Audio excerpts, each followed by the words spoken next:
กับนามเมื่อกายเป็นทุกข์ใจมันรู้ว่ากายนี่เป็นรูปรูปเป็นทุกข์มันความชินชำนาญที่เราฝึกสติให้พลากจากเราคือทำความเข้าใจถูกว่ากายมันเป็นรูปเมื่อกายเป็นทุกข์เราก็เข้าใจว่ารูปเป็นทุกข์มันเลยพลากสัญญาเก่ามันเอาสัญญาใหม่เอาสัญญาที่ถูกเขาเรียกว่าธรรมสัญญาเนี่ยสัญญาที่อยู่กับธรรมะคือตัวสติตัวปัญญาที่ไประลึกรู้มันก็ถอนตัวเราของเราออกไปเวลาจิตใจโกรธใจไม่ชอบเราก็มีสติรู้ทันอ๋อมันเป็นอย่างนี้นะ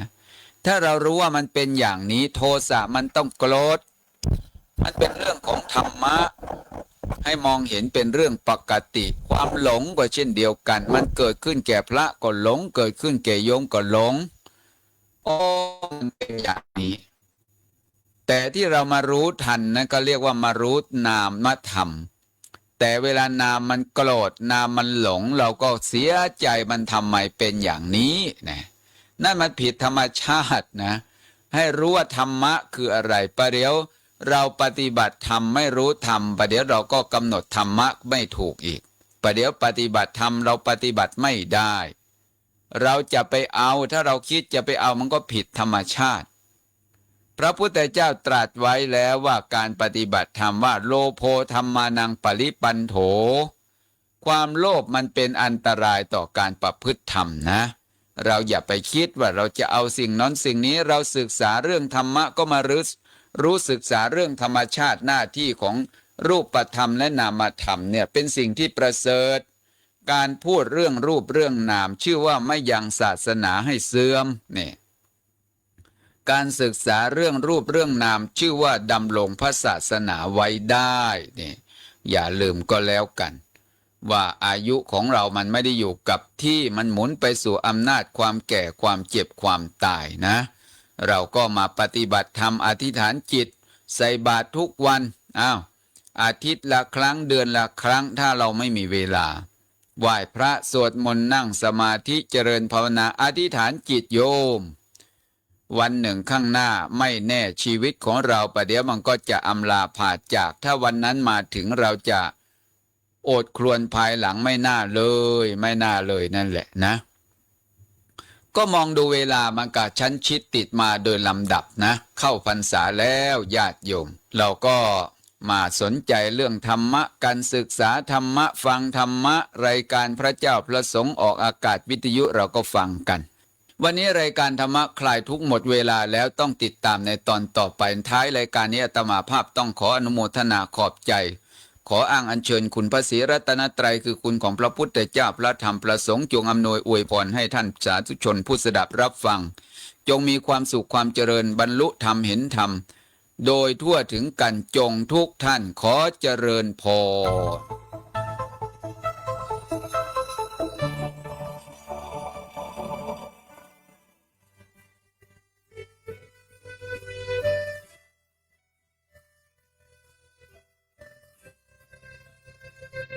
การสร้างพระธรรมคำสอนให้เกิดขึ้นในจิตใจของคนเป็นสิ่งที่ประเสริฐว่าการให้ธรรมะเป็นทานมันประเสริฐยังไงให้สติให้ปัญญามันละชั่วทำดีนะธัมโมจะเทสิโตพระธรรมอันพระผู้มีพระภาคเจ้าทรงแสดงแล้วนิยานิโกนำผู้ปฏิบัติออกจากทุกข์ถอนความเห็นผิดนั่นเองเนี่ยญาติโยมทั้งหลายว่าอานุภาพของการให้ธรรมะเป็นทานเป็นปัจจัยนำไปสู่ความพ้นทุกข์แม้เราจะไม่มีโอกาสได้เจริญสมาธิเจริญวิปัสสนาแต่เราให้กำลังสร้างธรรมะอันนี้แหละเขาเรียกว่ากองทุนหนุนกองธรรมเพื่อเผยแผ่พระธรรมเนี่ยท่านบอกว่ามีผลมีอานิสงส์มากในบรรดาวัตถุทานทั้งหลายและธรรมทานถือว่าเป็นยอดนะถือว่าเป็นยอดให้ข้าวให้น้ำยังมีโอกาสให้ในยุคบางสมัยแต่ธรรมะถ้าพระพุทธเจ้าไม่อุบัติขึ้นมาในโลกแล้วเนี่ยโลกเนี้ยแทบจะหาประทีปคือแสงสว่างยากเหลือเกินเราก็ต้องมาสร้างทำไงว่าจะให้คนทั้งหลายมีสติปัญญาให้สติปัญญาแก่ท่านสติปัญญานั้นสะท้อนถึงตัวเราอาตมาก็เลยชวนญาติโยมสร้างพระธรรม คือการประกาศธรรมเผยแผ่ธรรมทางสถานีวิทยุพระเจ้าประสงค์ที่ออกรายการธรรมะทางวิทยุก็เหมือนกันคิดเหมือนกันถ้ามีกองทุนเราก็จะไม่ต้องพะวงกังวลเรื่องค่าสถานีต้องพูดเลี่ยรายกันซ้ำแล้วซ้ำอีกญาติโยมเบื่อหน่ายกันญาติโยมได้ฟังธรรมะทุกวันปัจจุบันทุกวันเนี่ยท่านเหล่านี้พระเจ้าประสงค์เหล่านี้เห็นความสำคัญก็เลยทำขึ้นมาด้วยกำลังแข้งของตัวเองเพราะฉะนั้นจะไปว่าไปตำหนิท่านเหล่านั้นไม่ได้และญาติโยมไม่เข้าใจก็ไปตำหนิโอ้พระเหล่านี้เลี่ยรายเหลือเกินเพราะฉะนั้นก็สิ่งนี้ฝากญาติโยมสาธุชนทั้งหลายว่าการสร้างบุญสร้างกุศลให้ทานแล้วก็อุทิศส่วนบุญให้แก่ญาติพี่น้องวันตรุษวันสงกรานต์วันตรุษจีนทำบุญให้ทานแล้วก็อุทิศส่วนบุญส่วนกุศลให้แก่บรรพบุรุษของเรารักษาศีลก็อุทิศส่วนบุญส่วนกุศลให้แก่บรรพบุรุษของเราที่เป็นเทพเจ้าเหล่าเทวาเจริญภาวนาไหว้พระสวดมนต์ฟังเทศน์ฟังธรรมก็อุทิศส่วนบุญให้แก่เหล่าเทพเทวาอุทิศส่วนบุญส่วนกุศลแก่ญาติพี่น้องนี่เรื่องของการทำบุญที่เราทำแล้วมันก็จะเป็นปัจจัยนำไปสู่ความพ้นทุกข์ถึงสุขอันเกษมสารถึงทางพระนิพพานพ้นโศกวิโยคภัยดังกล่าวญาติโยมสาธุชนทั้งหลายวันนี้ก็นำเรื่องของการให้ธรรมะเป็นทานให้ญาติโยมได้ฟังขอความผาสุกความสวัสดีความเจริญในธรรมจงบังเกิดมีแก่ท่านสาธุชนผู้สดับรับฟังและผู้สนับสนุนรายการโดยทั่วถึงกันจงทุกท่านขอเจริญพร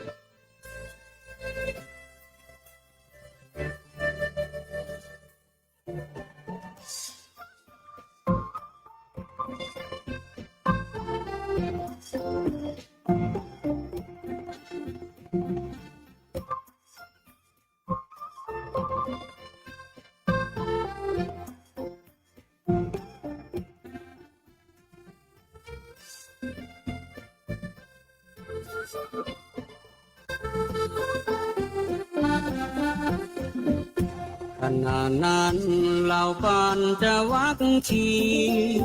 กำลังพูดจาสนทนาพาทีถึงพระมหาบุรุษเจ้านั้นพอดี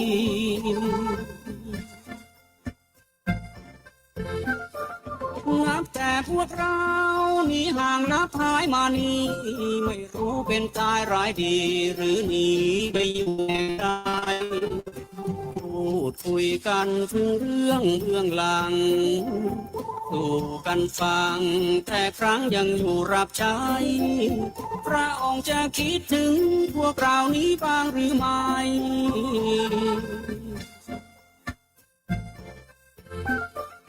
คงเงียบเหงา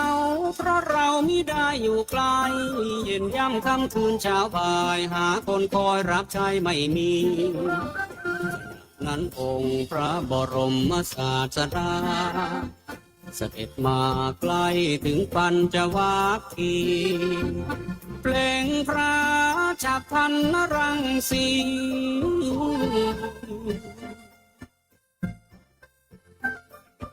รุจิโรภาจำรัดทั้งกายินทรีย์เหล่าปัญจวัคคีย์เห็นสีเรืองรองมองไปต่างเพ่งมองจ้องดูนั้นอยู่เป็นนานรูปพันสันฐานจึงจำได้อย่างมั่นใจคือองค์พระมหาบุรุษใช่ใคร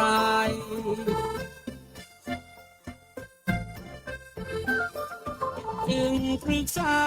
แล้วต่างสัญญากันไว้จะไม่ต้อนรับกลับไปเพราะท่านไปไม่รอดถึงมา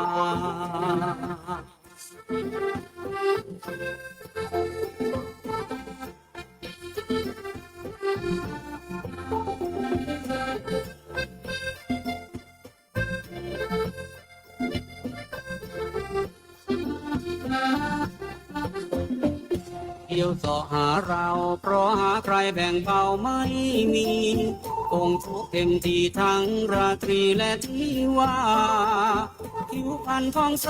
เพราะเสวยมากในพัตตา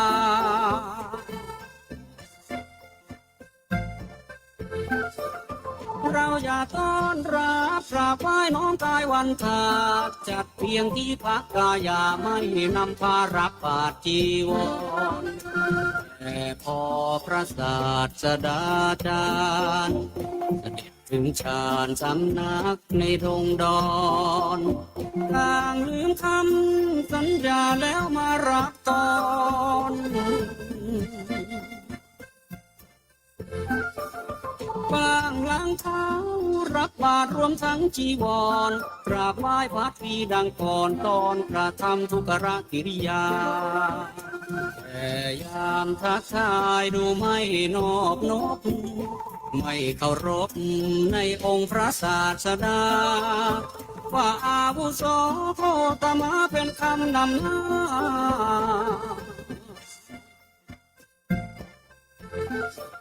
เหมือนบินทักทางพระองค์นั้นทางวาจาแต่โดยพระทัยเมตตามีถือสาประการใด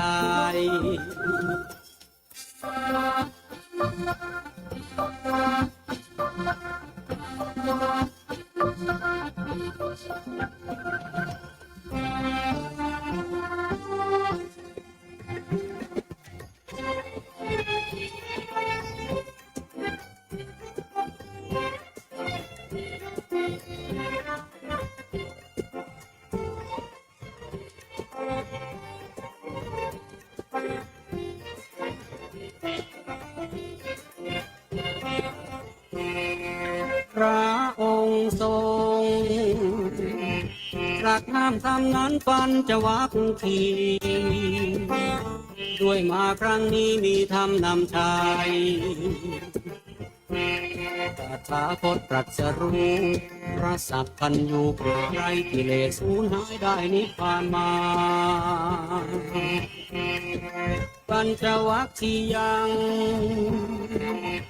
มีเชื่อมีฟังพระศาสดายังคงล่วงล้ำในคำวาจา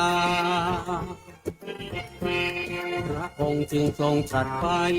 ว่ามีบ้างไหมผ่านมาเคยตรัสวาจาเช่นนี้ที่ไหน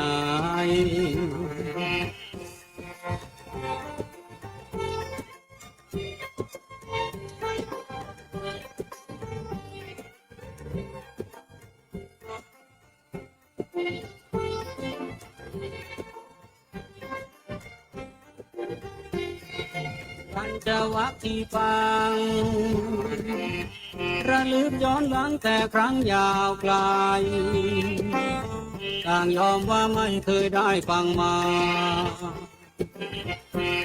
แล้วเกิดปิติเลื่อมใสในองค์พระศาสดาตั้งจิตบูชามาคอยฟังธรรม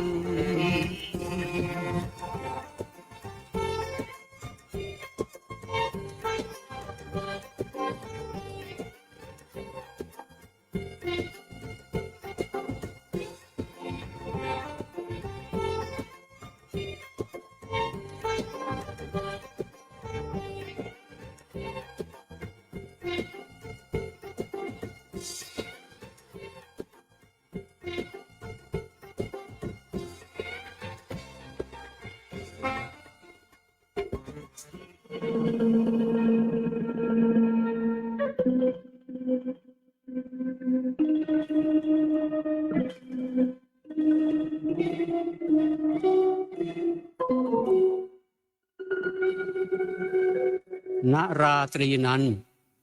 พระพุทธองค์ทรงประทับอยู่ในสำนักของปัญจวัคคีย์ครั้นวันรุ่งขึ้นซึ่งเป็นวันขึ้น15 ค่ำเดือน 8เวลาค่ำเมื่อปัญจวัคคีย์มาเฝ้าพระพุทธองค์พร้อมเพรียงกันดีแล้วพระองค์จึงทรงแสดงพระสัทธรรมเทศนาธรรมจักรกับปวัตตนสูตรอันเป็นปฐมเทศนาโปรดแก่ปัญจวัคคีย์ดูก่อนภิกษุทั้งหลายมีทางอยู่2 ทางอันบรรพชิตไม่ควรอย่างยิ่งที่จะเข้าไปข้องแวะส่องเสพชื่นชมนิยมยินดีโดยประการทั้งปวงไม่ว่าในการไหนๆนั่นก็คือกามสุขันลิกานุโยค คือการประกอบตนให้พัวพันอยู่ด้วยความรักใคร่กามทั้งหลาย นี้อย่างหนึ่ง และอัตตกิลมัฏฐานุโยคคือการประกอบตนให้ลำบากทุกข์ยากทรมาน เช่น เปลือยกาย กินของดิบ กินแต่ใบไม้ผลไม้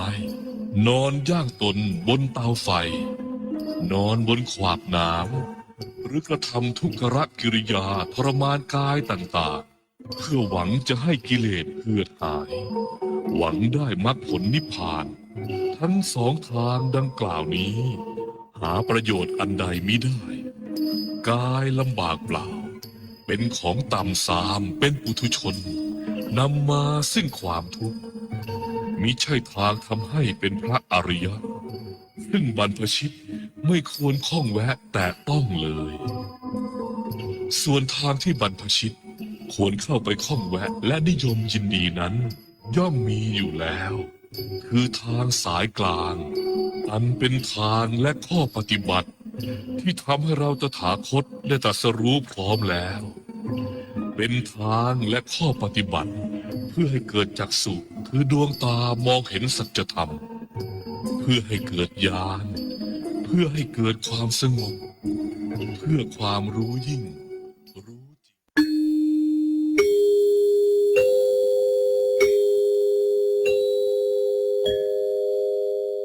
เวลา 16 นาฬิกา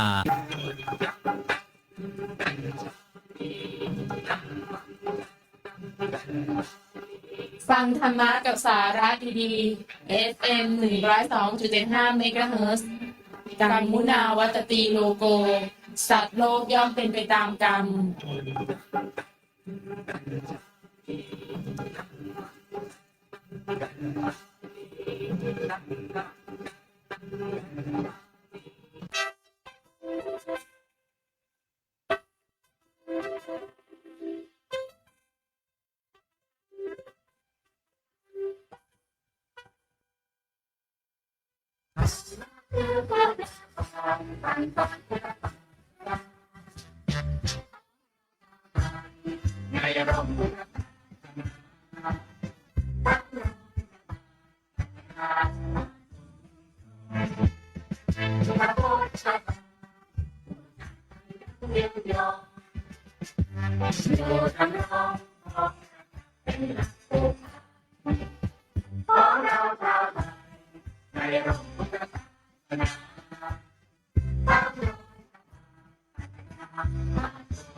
นะโมตัสสะภะคะวะโต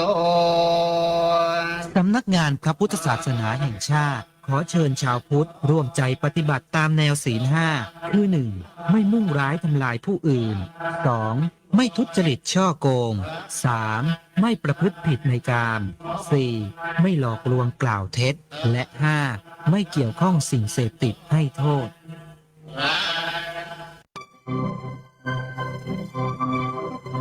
พระบรมราโชวาทพระบาทสมเด็จพระเจ้าอยู่หัว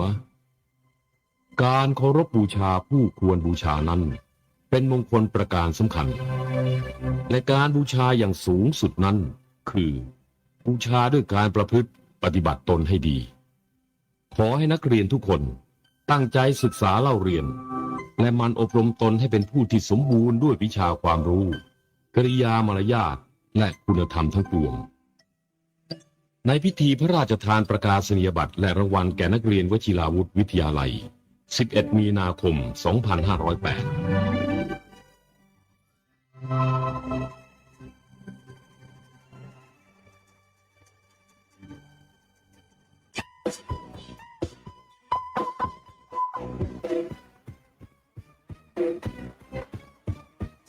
ด่วนโปรโมชั่นดื่มเหล้าวันนี้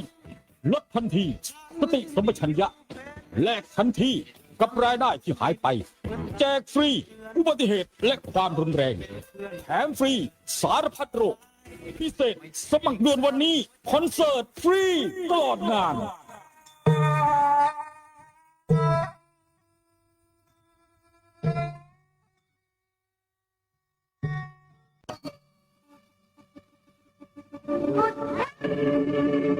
ขออนุโมทนาและขอขอบพระคุณทุกท่าน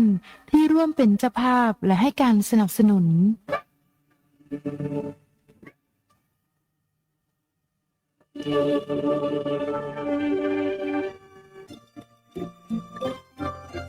ฟังธรรมะกับสาระดีๆ FM 102.75 MHz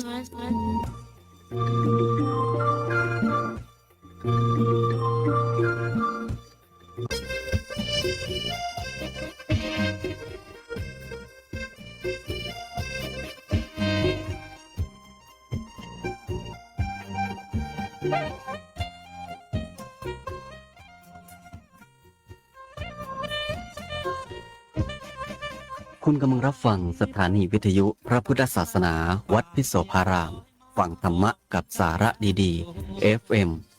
102.75 เมกะเฮิรตซ์ตั้งอยู่เลขที่ 43 หมู่ 2 ตำบลแก้งเหนือ อำเภอเขมราช จังหวัดอุบลราชธานี รหัสไปรษณีย์ 34170 หมายเลขโทรศัพท์ 092-909-2554 ได้รับอนุญาตประกอบกิจการวิทยุกระจายเสียงสำหรับบริการสาธารณะ เลขที่ PO-S10-10-04-0486-56 รายการต่อไปขอเชิญท่านสดับรับฟังรายการธรรมะยามเย็นขอเชิญท่านสดับรับฟังได้นอกจากต่อไปนี้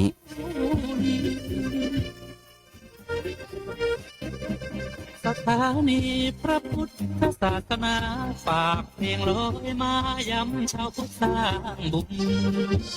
ธรรมะจะติดตามตัวคุณธรรมะจะชี้นำใจคุณพิสุทรงคำนุนไว้ให้คุณมาสร้าง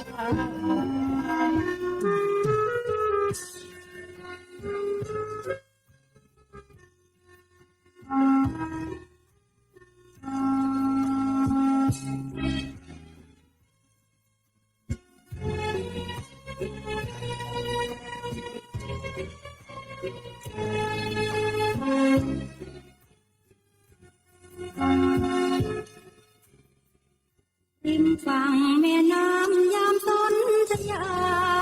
มีหญิงและชายชรานั่งพิงโคนไม้ใกล้ฝั่งมองสายน้ำลายจากไปไม่ยอมกลับหลังดูไปก็คล้ายคล้ายดัง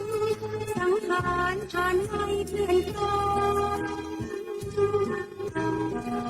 จากวัยเด็กน้อยลองลอยตามผ่านสู่วัยรุ่นวัยแต่ผ่านสู่วัยหนุ่มสาวโสดเข้าวัยการงานผ่านพันตัวเกิดลูกเกิดหลานตามมาเป็นดังวงทองถูกต้องทิ้งบ่วงลูกบ่วงลาบ่วงงานบ่วงเงินลาบยศสันระเสริญเกียรติการศักดิ์ศรีความมีไม่เคยพอความพอไม่มีลูกคราวตัวดีดังสีขาวดำ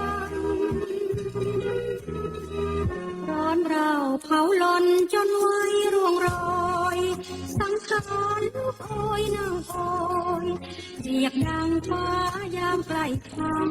ำไม่เที่ยงไม่แท้สิ่งเคยไปคว้าลูกซ้ำกว่าจะได้พบพระธรรมก็ยามใกล้ตนเที่ย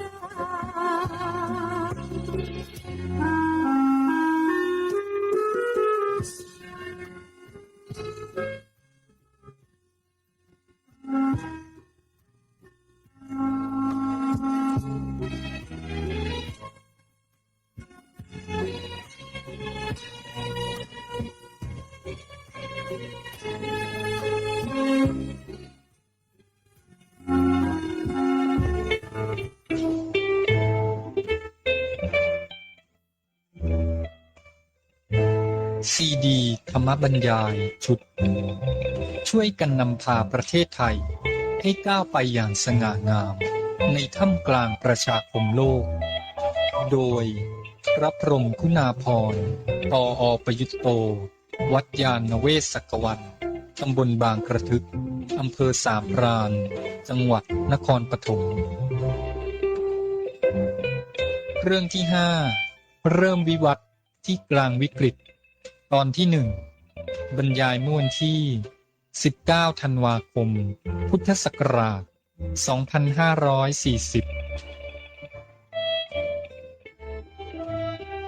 กราบนมัสการพระสงฆ์เจ้าพระธรรมปิฎกที่เคารพยิ่งพระเถรานุเถระทุกรูปท่านผู้มีเกียรติที่เคารพในนามของคณะกรรมการกองทุนการศึกษาเพื่อสันติภาพพระธรรมปิฎกปอประยุตโตกระผมขอกราบนมัสการพระคุณเจ้าพระธรรมปิฎกด้วยความซาบซึ้งและขอบพระคุณในความกรุณาเป็นอย่างยิ่งที่ได้กรุณารับเป็นองค์ประธานในพิธีเปิดประชุมวิชาการครั้งสำคัญเรื่อง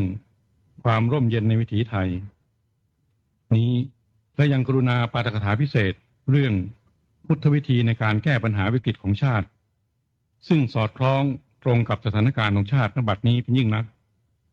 แม้สุขภาพของพระคุณเจ้าจะยังไม่แข็งแรงนักในโอกาสนี้กระผมขออนุญาตรายงานความเป็นมาของกองทุนการศึกษาเพื่อสันติภาพและการจัดประชุมวิชาการครั้งนี้ขอสังเขปนับตั้งแต่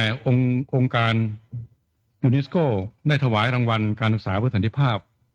แด่พระธรรมปิฎกเมื่อวันที่ 20 ธันวาคม พุทธศักราช 2537 โดยพิจารณาว่าพระคุณเจ้าเป็นบุคคล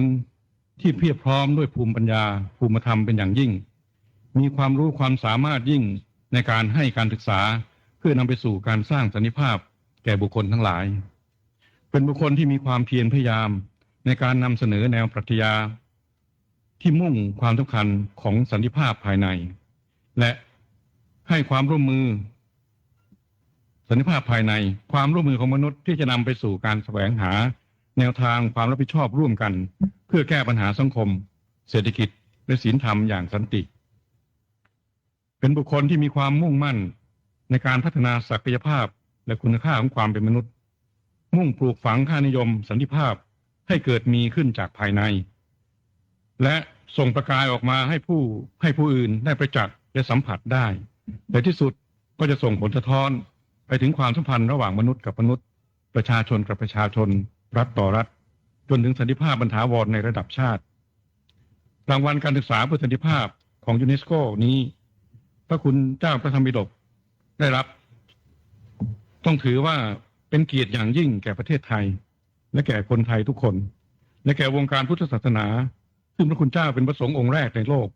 ที่ได้รับซึ่งย่อมเป็นที่ยอมรับว่าพุทธธรรมนั้นมีคุณค่ายิ่งในการสร้างสันติภาพเพื่อประชาคมโลกพระคุณเจ้าพระธรรมปิฎกเป็นแบบอย่างของพุทธสาวกที่หาได้ยากยิ่งมีบารมีแห่งอิทธิบาทธรรม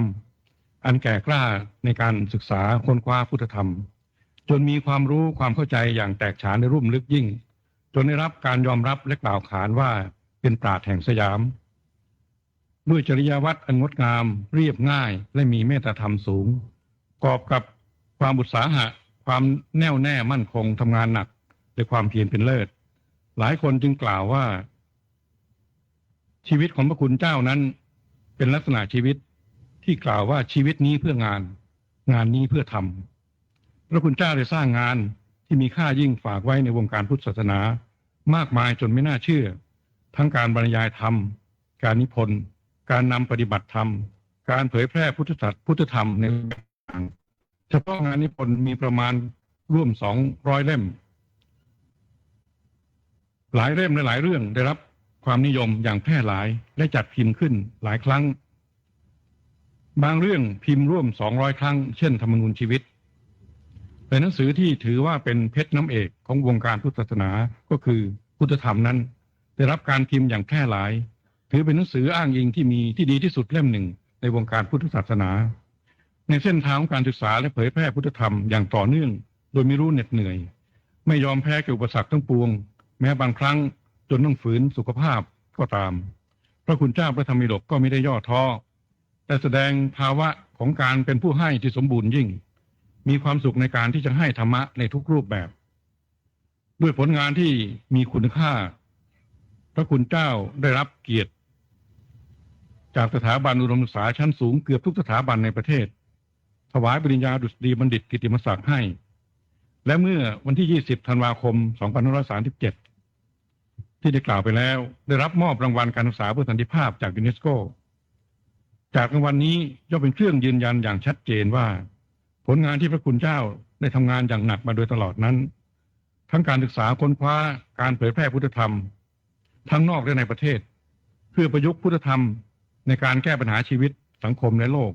มีผลอย่างยิ่งในการส่งเสริมให้เกิดความรู้ความเข้าใจอันถูกต้องในการดำรงชีวิตของมนุษยชาติและถือเป็นการให้การศึกษาที่นำไปสู่การสร้างสันติภาพทั้งแก่บุคคลหมู่คณะสังคมประเทศชาติและโลกโดยแท้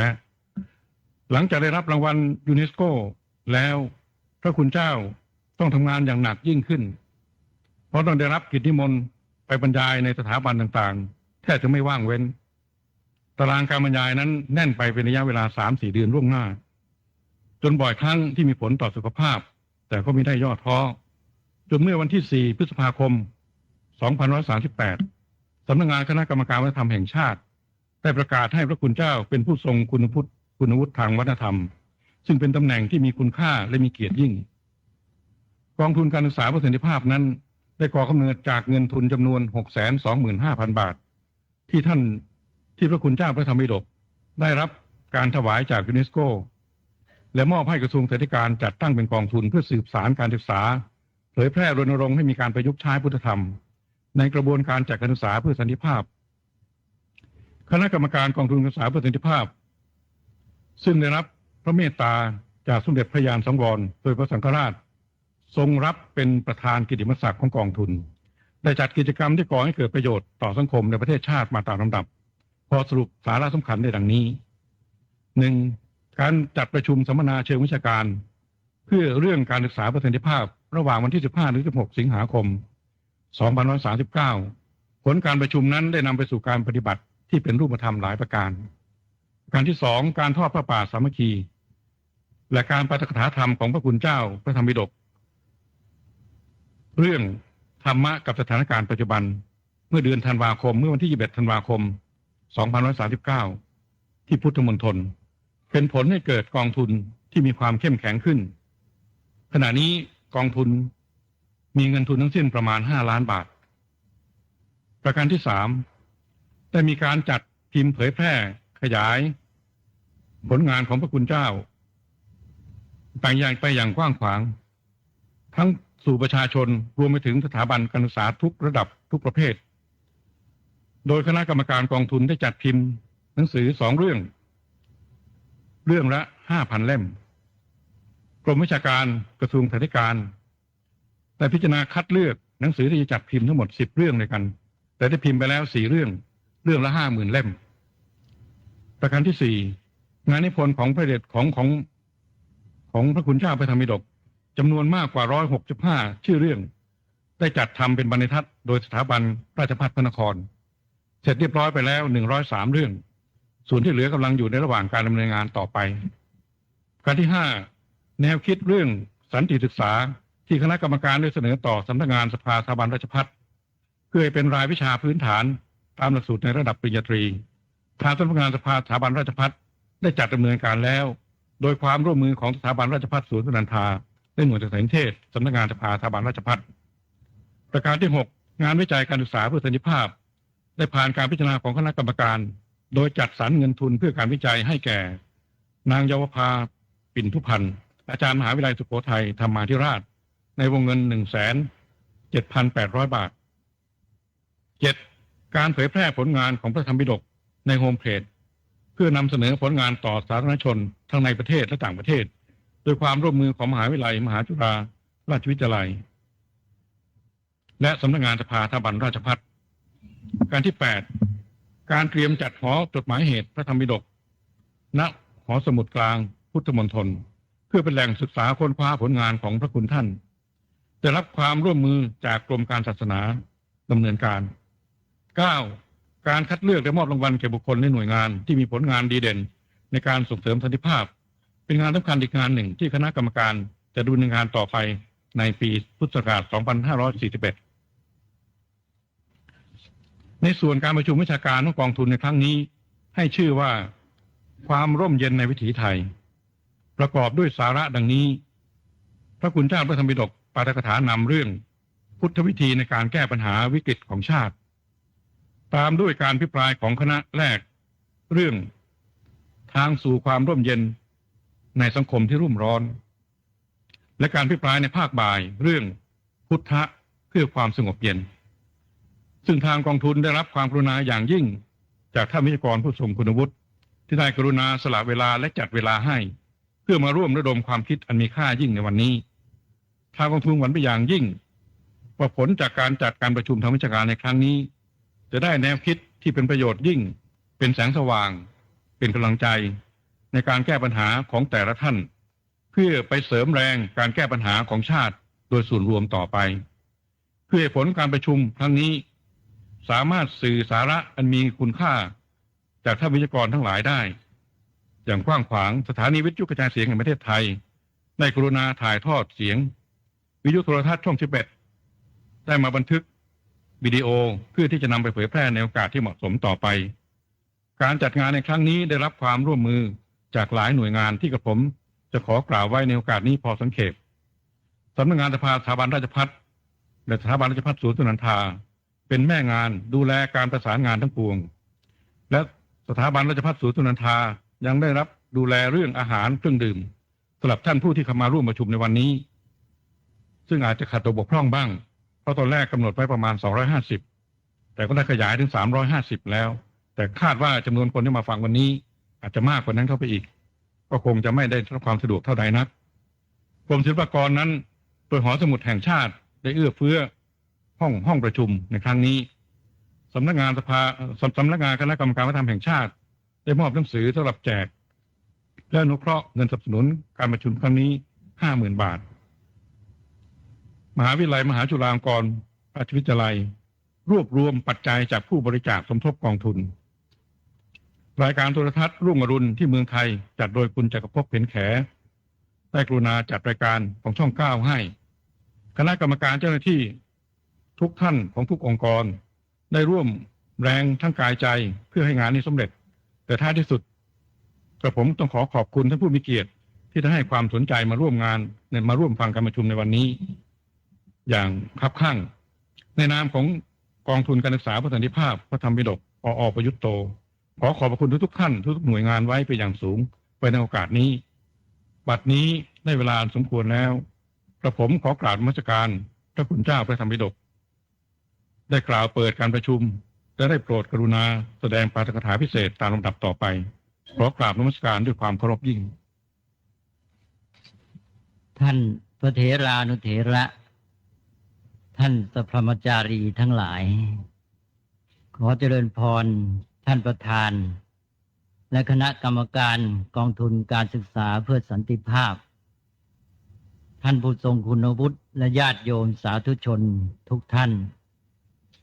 อาตมาภาพได้รับแจ้งจากคณะกรรมการกองทุนการศึกษาเพื่อสันติภาพว่าเจ้าพระคุณสมเด็จพระพุทธาจารย์ได้มีบัญชาให้อาตมาภาพปฏิบัติหน้าที่แทนโดยเป็นองค์ประธานในพิธีเปิดการประชุมทางวิชาการครั้งที่2เรื่องความร่มเย็นในวิถีไทยที่คณะกรรมการได้จัดให้มีขึ้นครั้งนี้อาตมาภาพมีความยินดีที่ได้รับทราบความก้าวหน้าของกองทุนการศึกษาเพื่อสันติภาพตามที่ท่านประธานคณะกรรมการกองทุนคือท่านดร.นิเชษฐ์สุนทรพิทักษ์วุฒิสมาชิกได้กรุณารายงานให้ที่ประชุมได้ทราบโดยทั่วกันแล้วและขออนุโมทนาฉันทะวิริยะและความเสียสละที่ได้ดำเนินงานมาตามแนวทางและอุดมการณ์ของการศึกษาเพื่อสร้างสันติภาพอันถาวรให้เกิดขึ้นในสังคมโลกการสร้างสันติภาพอันถาวรให้เกิดขึ้นในโลก เป็นภาระหน้าที่ของมวลมนุษย์ทุกคนที่จะต้องมีส่วนร่วม โดยมีเป้าหมายร่วมกัน โดยเฉพาะเหตุการณ์ต่างๆท่ามกลางความเปลี่ยนแปลงอย่างรวดเร็วของสังคมโลกได้บ่งบอกให้ทราบถึงสัญญาณภัยที่คุกคามสันติภาพของโลกการแย่งชิงทรัพยากรธรรมชาติซึ่งแสดงถึงความลดถอยแห่งคุณค่าของความเป็นมนุษย์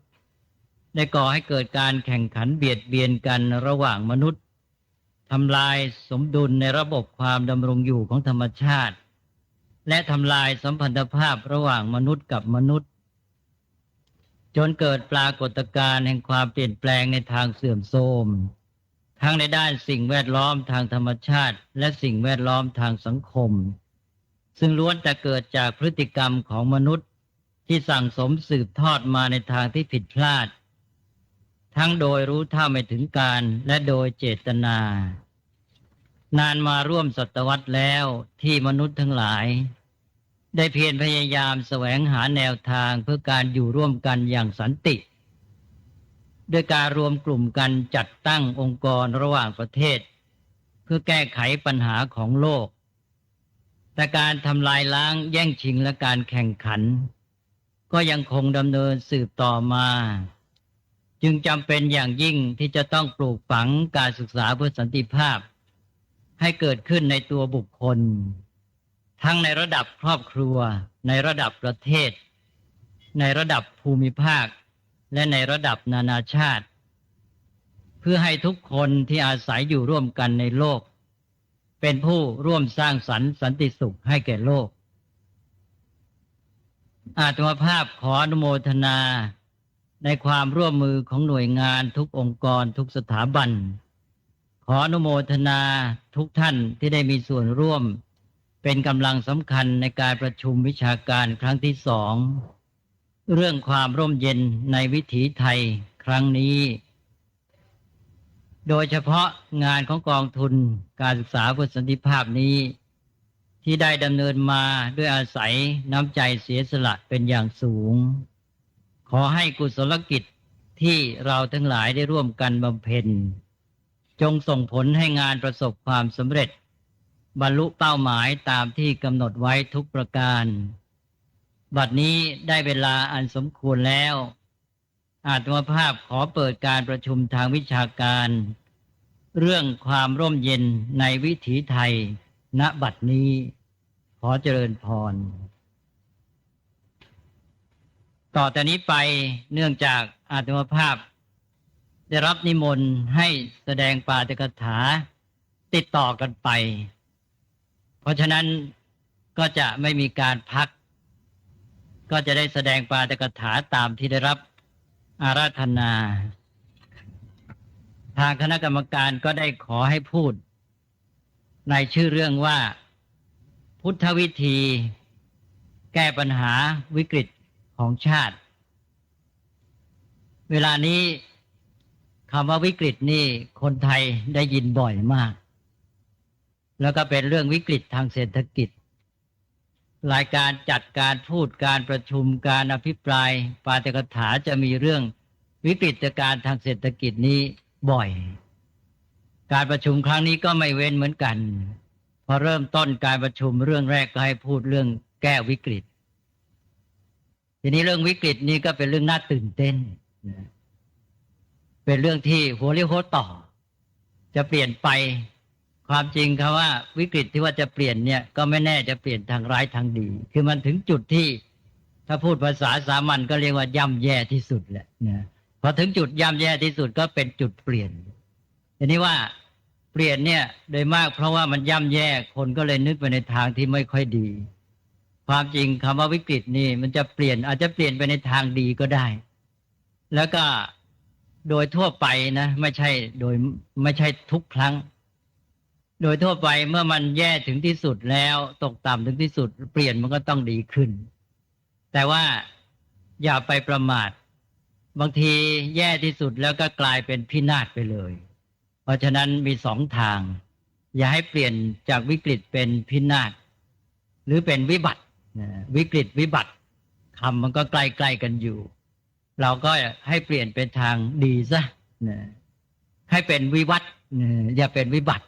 เป็นวิวัฒน์ก็เจริญต่อไปทีนี้ในท่ามกลางสภาพที่เป็นวิกฤตเนี่ยก็จะมีข่าวตื่นเต้นมากคนตื่นเต้นอยู่แล้วแล้วยังได้ยินข่าวตื่นเต้นก็เลยยิ่งตื่นกันใหญ่นี่ถ้าตื่นเต้นมากก็กลายเป็นตื่นแตกตื่นแตกก็เสียหายแล้วก็เป็นเรื่องเฉพาะหน้าความจริงในระยะเวลาอย่างเนี้ยเราจะไปมองเฉพาะเหตุการณ์ที่เกิดขึ้นที่น่าตื่นเต้นเฉพาะหน้าหรือถ้ามองแต่เฉพาะหน้าไปบางทีลืมมองระยะยาวซึ่งว่าชีวิตและสังคมของเรายังต้องเดินไปเยอะมัวแต่มองเพลินเฉพาะหน้าอย่างเดียวแล้วไม่คิดตั้งตัวเพื่อมุ่งผลระยะยาวเนี่ยจะทำให้แก้ปัญหาได้ยากถ้าเราตั้งใจให้ดีมองไปข้างหน้าเนี่ยบางทีใจเราจะเย็นลงมันจะเกิดมีความหวังเป็นต้นเพราะฉะนั้นก็ต้องเหมือนกับว่ามาเตือนกันว่าโอ้อย่ามัวตื่นเต้นเฉพาะหน้าจนกระทั่งลืมมองระยะยาวไปถ้าเรามัวจะตื่นเฉพาะเหตุการณ์เฉพาะหน้าอย่างเช่นคนตื่นสงครามหรือมีเหตุการณ์ร้ายมีการแตกตื่นตระหนกคนที่ตื่นตระหนกตกใจเนี่ยบางทีตื่นตะลึงเป็นต้นเลยใจเตลิดเปิดเปิงแก้ปัญหาไม่ได้คนที่จะแก้ปัญหาได้ต้องมีสติเพราะฉะนั้นอย่างน้อยก็คือว่าต้องจำคติว่าตื่นตัวอย่าตื่นตูมตื่นตัวตื่นได้ที่สำคัญมากไม่ต้องพูดถึงเวลามีเหตุการณ์น่าตื่นเต้นหรอกแม้แต่ยามปกติมันก็ต้องตื่นตัวอยู่เสมอทางพระท่านเรียกว่าไม่ประมาทคนที่ตื่นตัวอยู่เสมอเราต้องตื่นตัวอยู่แล้วเวลาเกิดเหตุการณ์อย่างนี้เราก็ยิ่งต้องตื่นตัวแต่อย่างที่กล่าวเมื่อกี้ก็คืออย่าตื่นตูมแล้วเดี๋ยวเป็นกระต่ายที่มันตื่นตูมพาให้สัตว์ทั้งหลายในป่านี่วุ่นวายกันไปหมดต้องอาศัยผู้มีปัญญาก็คือราชสีห์เจ้าป่ามาช่วยแก้ปัญหาให้ความจริงนั้นท่ามกลางข่าวร้ายเนี่ยมันก็มีข่าวดีอยู่ด้วยปนกันไปข่าวร้ายเนี่ยเวลานี้ได้ยินกันมากมายแล้วก็ข่าวร้ายเนี่ยบางทีก็กลบความดีงามซะทำให้เรามองไม่เห็นอย่างน้อยก็คือว่าถ้าเรามองอีกด้านหนึ่งเนี่ยเปรียบเทียบกับเรื่องสภาพเหตุการณ์ที่เคยเกิดมีที่อื่นหรือแม้แต่ในสังคมไทยเราเองเนี่ยโดยเปรียบเทียบและสถานการณ์นี้ก็อาจจะยังดีกว่าที่เคยเป็นเวลานี้เราอาจจะตื่นกันในแง่ที่ว่าก็ที่ตื่นมากที่สุดก็คือเรื่องค่าเงินบาทว่าค่าเงินบาทนี้ตกต่ำมากประมาณ26 บาทเดี๋ยวกลายเป็น30 กว่าบาทเดี๋ยวกลายเป็น40 กว่าบาทจวนจะเป็น50ไม่เป็นแหละตอนนี้ดีขึ้นมาหน่อย49แล้วกลับมาเหลือ44อีกก็ดีขึ้นมาแต่อย่าไปนอนใจนะถ้าปฏิบัติไม่ถูกก็มีหวังเป็น50หรือเลย50ได้เหมือนกันแล้วก็เราอยู่ดีๆนี่เงินมันก็ลดหายไปเฉยๆแล้วแถมหนี้ก็เพิ่มขึ้นอย่างคนที่เคยเป็นหนี้รวยหน่อยเป็นหนี้26 ล้านบาทอยู่ดีๆหนี้นั้นกลายเป็น49 ล้านบาทไม่เฉพาะหนี้เพิ่มดอกเบี้ยที่จะชำระหนี้ก็เพิ่มไปด้วยคนที่ฝากเงินไว้ในพวกกองทุนเงินทุนหลักทรัพย์พวกไฟแนนซ์ต่างๆไฟแนนซ์ล้มไปถูกปิดไป56 แห่งเป็นข่าวตื่นเต้นทั้งนั้นเลยอันนี้ถ้าเราดูอีกทีว่าที่ค่าเงินบาทของเราตกไปจะ26เป็น40 กว่าบาทอะไรต่างๆเนี่ยเทียบไปแล้วเคยมีเหตุการณ์ที่ร้ายกว่านี้ถ้าจะเอาแบบประเภทที่เหมือนกับนิทานอย่างผู้ที่อ่านคัมภีร์พุทธศาสนาอรรถกถาต่างๆเนี่ยคงเคยได้ยินเรื่องเป็นชาดกหรือว่าเป็นอรรถกถาธรรมบทว่าเศรษฐีเงินกลายเป็นถ่านพอเงินกลายเป็นถ่านก็หมดความหมายไปเลยแต่ว่าไม่ต้องเอาถึงพุทธกาลที่ว่าเศรษฐีเงินกลายเป็นถ่านเอาแค่ไม่นานมาเนี้ยในเขมรตอนที่นายพรพศขึ้นปกครองจะสร้างประเทศเขมรใหม่ เนี่ยอะไรต่ออะไรในประเทศเขมรนี่ต้องเริ่มต้นกันใหม่ทุกอย่าง ตอนนั้นเงินกลายเป็นกระดาษ ก็คือว่าแกประกาศยกเลิกธนบัตรที่ใช้กันอยู่เลย เริ่มต้นกันใหม่ใครมีเงินเท่าไหร่เก็บกักตุนไว้เท่าไหร่ก็ไม่มีความหมายความจริงเงินมันก็เป็นกระดาษอยู่แล้ว ไม่ต้องกลายเป็นกระดาษหรอกที่จริงกระดาษนั้นมาเป็นเงินตามที่สมมติกันหรืออย่างเมื่อสงครามโลกครั้งที่2เสร็จใหม่ๆอาตมาเป็นเด็กๆอยู่ยังได้ทันตอนนั้นมีธนบัตร 1,000 บาทพอสงครามโลกจบไปไม่กี่ปีเงิน1,000 บาทนั้นมีค่าเหลือ50 สตางค์เลยต้องมีการเอาตัวเลขมาปั๊มใหม่เงิน1,000 บาทเหลือ50 สตางค์ตอนนี้ของเรานี่ยังแค่เท่าไหร่ดอลลาร์ต่อ40 กว่าไม่เป็นไรเนี่ยยังดีกว่าเพราะนั้นยังดีกว่าสถานการณ์ที่เคยวิกฤตมากกว่านี้ในแง่นี้ก็ทำให้สบายใจขึ้นและแง่ที่สบายใจที่เป็นจริงเป็นจังมากกว่าก็คือว่ายามนี้เราจะเห็นว่าผู้คนทั่วไปที่เคยฟุ้งเฟ้อใช้จ่ายฟุ่มเฟือยนั้นก็รู้จักยับยั้งชั่งใจมีการประหยัดมากขึ้นแล้วก็มองอีกด้านหนึ่งก็ไม่ใช่ว่าอะไรต่ออะไรมันจะตกต่ำไปหมดไม่ใช่ว่าเงินดอลลาร์แพงอย่างเดียวแต่ว่าอาตมาได้ฟังจากญาติโยมทั่วไปทั้งในกรุงและต่างจังหวัดอาหารค่อนข้างถูกลงเมื่อวานนี้ไปสุพรรณมีญาติโยมที่นั่นบอกว่าตอนนี้ชาวบ้านกินหมูกันจนเบื่อว่างั้นเพราะว่าไปไหนแม้แต่ข้างถนนก็มีหมูขาย3 กิโล100 บาทก่อนหน้านี้กิโลละ80 บาทอาตมาไม่ค่อยได้เกี่ยวข้องกับเรื่องนี้เพราะไม่ได้ซื้อหมูด้วยแต่ว่าก็ยังพลอยได้ยินฟังวิทยุแห่งประเทศไทยตอนก่อนวิกฤตเศรษฐกิจนี่วิทยุประกาศรายงานเรื่องราคาสินค้าทั่วไปราคาหมูตอนนั้นก็ประมาณ 75-80 บาทต่อ1 กิโลกรัมมาตอนนี้อยู่แค่ 70-75 บาทนี้แต่แม้แต่ราคาที่ประกาศเป็นทางการแต่ว่าที่ชาวบ้านซื้อนั้นได้เหลือแค่3 กิโลต่อ100 บาทเท่านั้นก็มีไม่ใช่ว่าจะดีของถูกไปทั้งหมดแหละแต่อย่างน้อยก็เราก็เห็นว่าความเป็นอยู่ของผู้คนทั่วไปคนที่ไม่เข้าเกี่ยวข้องกับสินค้าต่างประเทศนั้นก็นับว่าพอเป็นอยู่ได้บางอย่างก็อาจจะดีขึ้นด้วยแต่ทำไงจะให้ของที่มันถูกในบางอย่างอย่างเงี้ยมันขยายเป็นถูกทั่วๆไปแล้วก็ระยะยาวแต่อย่างน้อยสินค้าพื้นฐานอย่างอาหารนี่ถ้ามันถูกก็เราก็พออยู่กันได้เราก็จะเห็นว่าบางทีเราเป็นเพราะไปพึ่งสินค้าฟุ่มเฟือยเกินไปละมั้งจึงทำให้เราต้องลำบากอันนี้ก็เป็นแง่มุมต่างๆที่จะพึงพิจารณาหรืออย่างเรื่องที่ว่าเกิดวิกฤตทางเศรษฐกิจหางานทำยากอย่างการก่อสร้างเวลานี้ลำบากมากต้องหยุดต้องค้างไปก็เยอะและชาวชนบทนี่เข้ามาในเมืองเข้ามาทำงานอุตสาหกรรมเข้ามาทำงานเรื่องก่อสร้างกันเยอะตอนนี้ก็เลยไม่มีงานทำก็กลับถิ่นการกลับถิ่นนั้นเหมือนกับแย่ชาวบ้านอาจจะบอกว่าแหมเข้ามาหาโชคทั้งทีไม่ประสบความสำเร็จกลายเป็นแย่ต้องตกอับกลับบ้านแต่ความจริงมองอีกแง่หนึ่งการที่ชาวชนบทกลับถิ่นก็เป็นการดีเรากำลังวิตกกังวลกัน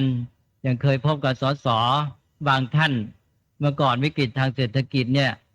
เขาบอกว่าตอนนี้ชุมชนชนบทกำลังจะล้มละลายแล้วเพราะว่าคนที่มีกำลังที่จะเป็นทรัพยากรของท้องถิ่นนั้นหนีเข้าเมืองกันหมดแล้วชนบทถูกทอดทิ้งหมู่บ้านต่างๆนี่เหลือแต่คนแก่คนเด็ก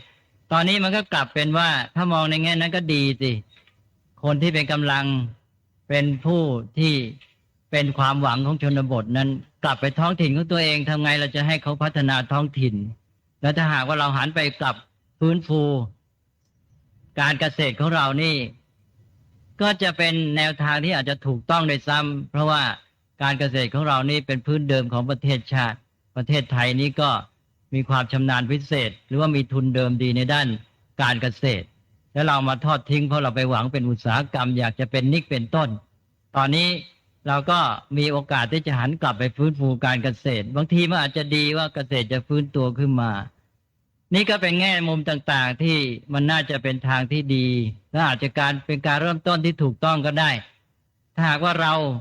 เดินทางไปในวิถีทางนี้ซะอีกสิอาจจะผิดพลาดมากในระยะยาวจนกระทั่งแก้ตัวไม่ไหวการที่มาวิกฤตซะตอนเนี้ยได้กลับตัวแต่ต้นอาจจะกลายเป็นดีไปเลยเป็นระยะเวลาที่เริ่มต้นที่ถูกก็ได้แต่ทางนี้ก็ต้องเข้าใจสถานการณ์แล้วก็จับ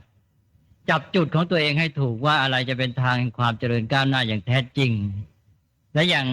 เรื่องของสถานการณ์อื่นๆที่เราน่าจะมองก็เช่นว่าตามปกติเนี่ยคนเวลามีความทุกข์ยากโดยเฉพาะ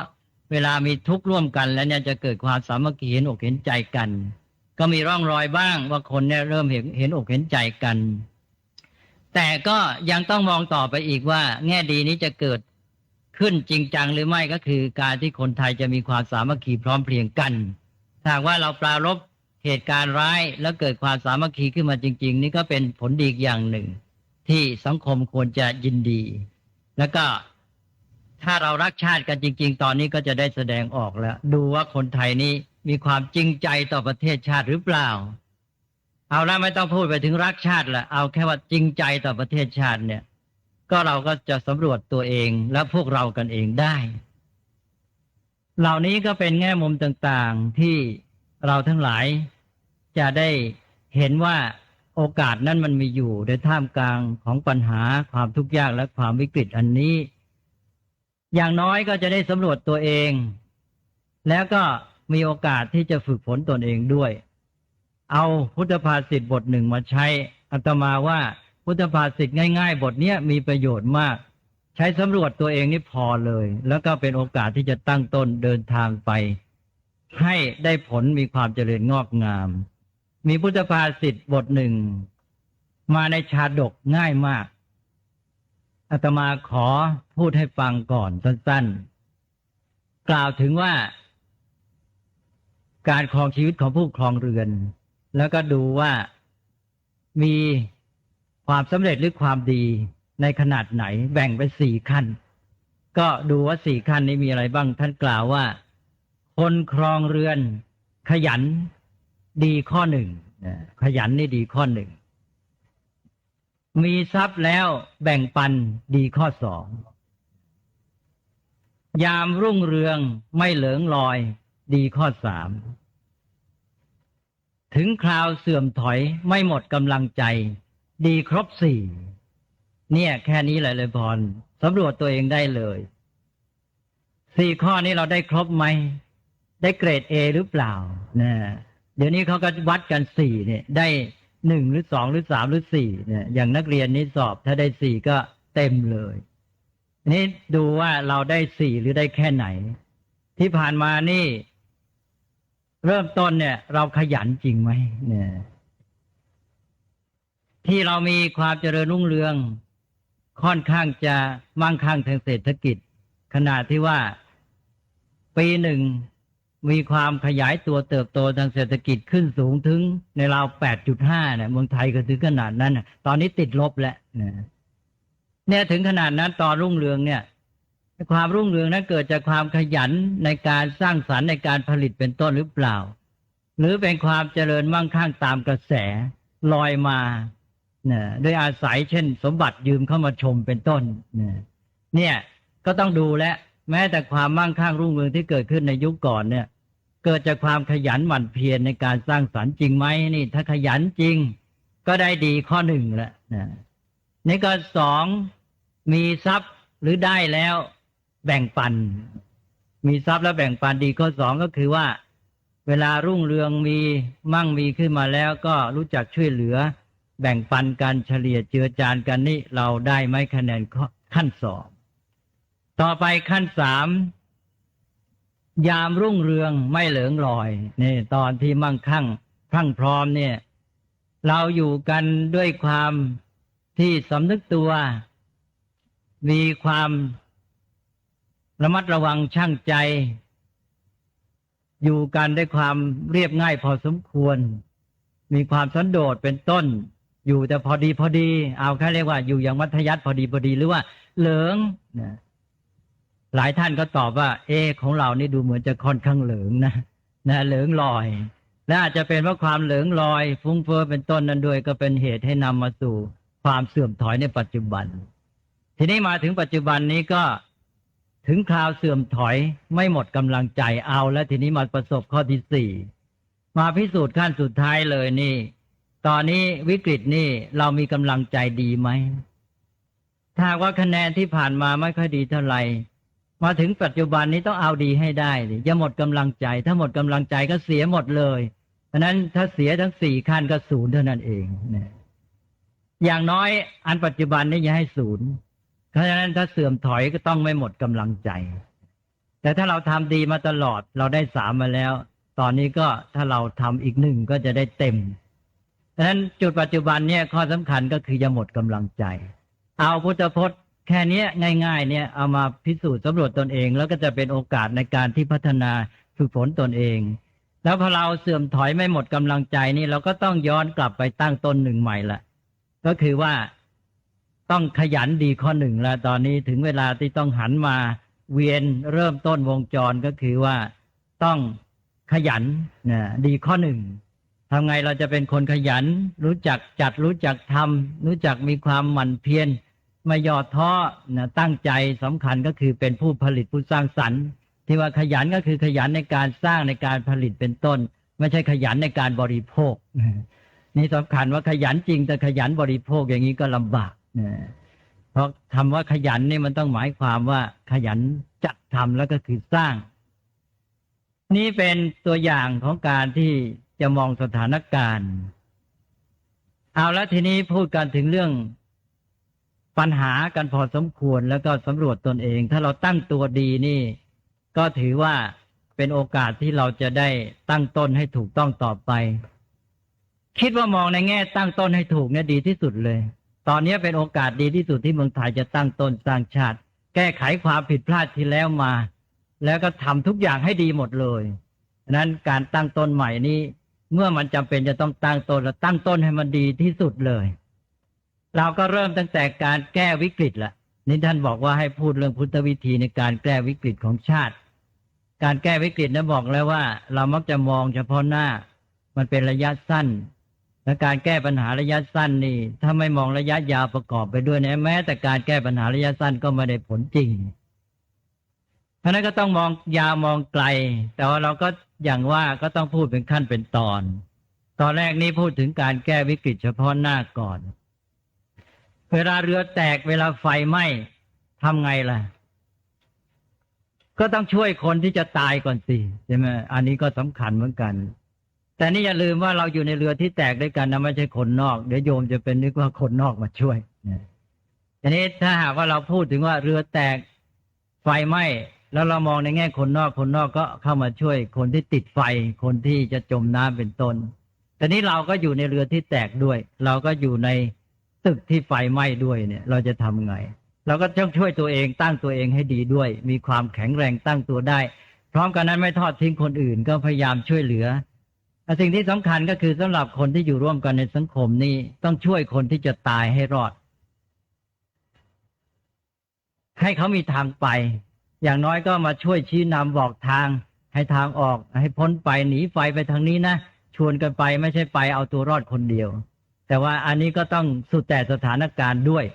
แต่ว่าหมายความว่ามีการคำนึงคิดถึงกันก็ช่วยคนที่สิ้นทางหมดทางเนี่ยมีความสำคัญมากขณะนี้ถ้าปล่อยปละละทิ้งเขาก็จะทำให้สังคมเนี่ยตั้งตัวในทางที่ไม่ดีการตั้งตนที่ดีก็คือช่วยกันในขณะนี้ด้วยก็จะเกิดความเห็นอกเห็นใจและความสามัคคีก็จะมานี่สถานการณ์นี้อย่างที่กล่าวก็คือความแตกตื่นความตระหนกตกใจเนี่ยก็จะต้องมีการรักษาความสงบความมั่นคงซึ่งเป็นเรื่องที่มีความสำคัญมากเราทำไงจะให้คนที่อยู่ในสถานการณ์เนี่ยตั้งสติได้นั้นผู้ที่เป็นผู้นำเป็นต้นแต่ว่าต้องเริ่มจากตัวเองทุกคนแหละจะต้องตั้งสติให้ได้รักษาความสงบมั่นคงก็อย่าแตกตื่นอย่าตระหนกตกใจอย่างที่ว่าเมื่อกี้ถ้าเป็นหัวหน้าหมู่ชนก็พยายามที่จะให้เกิดกำลังใจกันขึ้นมาหรือว่า ให้สติกันอย่าไปแตกตื่นตระหนกและอีกอย่างหนึ่งก็คือสถานการณ์ที่เรียกว่าการช่วงชิงการแย่งกันออกการหาทางรอดให้กับตัวเองในสถานการณ์นี้ที่น่ากลัวอย่างหนึ่งก็คืออาชญากรรมก็ต้องเตรียมป้องกันให้ดีเรื่องการแตกตื่นของคนเรื่องอาชญากรรมอะไรเนี่ยก็รวมอยู่ในเรื่องของการรักษาความสงบมั่นคงไม่ให้ตื่นตระหนกตกใจอันนี้เป็นพื้นฐานอันหนึ่งไว้ใครมีหน้าที่อะไรก็อาจจะแบ่งกันไปทำในเรื่องนั้นแต่นี้ลึกลงไปก็คือในจิตใจก็คือการมีกำลังใจเอาทุกข์มาปลุกใจเรื่องเอาทุกข์มาปลุกใจเนี่ยทุกข์นั้นก็มีส่วนที่ดีเพราะฉะนั้นในพุทธศาสนานี่จึงสอนเริ่มต้นในทุกข์เพราะอย่างน้อยนี่คนจะแก้ปัญหาก็ต้องรู้จักทุกข์รู้จักปัญหาซะก่อนแต่อีกอย่างหนึ่งที่ว่าทุกข์มันมีประโยชน์ก็คือว่าทุกข์นี่มันเป็นตัวบีบตัวคั้นคำว่าทุกข์นี่แปลว่าบีบคั้นการบีบคั้นกดดันเนี่ยมันทำให้เกิดแรงดิ้นแรงดิ้นนี่ดีตอนที่ว่าทำให้คนเนี่ยไม่ประมาทแล้วก็ไม่นอนแล้วก็ไม่เฉยแต่ว่าลุกขึ้นดิ้นรนเกิดกำลังพยายามที่จะหาทางออกถ้าเราใช้แรงดิ้นหรือพลังดิ้นให้เป็นประโยชน์เนี่ยเราก็จะเดินหน้าต่อไปได้นี่คนที่มีทุกข์นี้ทั้งที่ดิ้นรนเนี่ยแต่พอไปตระหนกตกใจซะก็เลยเตลิดอาจจะซ้ำเติมตัวเองก็เสียหายเพราะฉะนั้นตอนนี้ทำไงจะเอาพลังดิ้นหรือแรงดิ้นจากความทุกข์นี่มาใช้ประโยชน์ให้ได้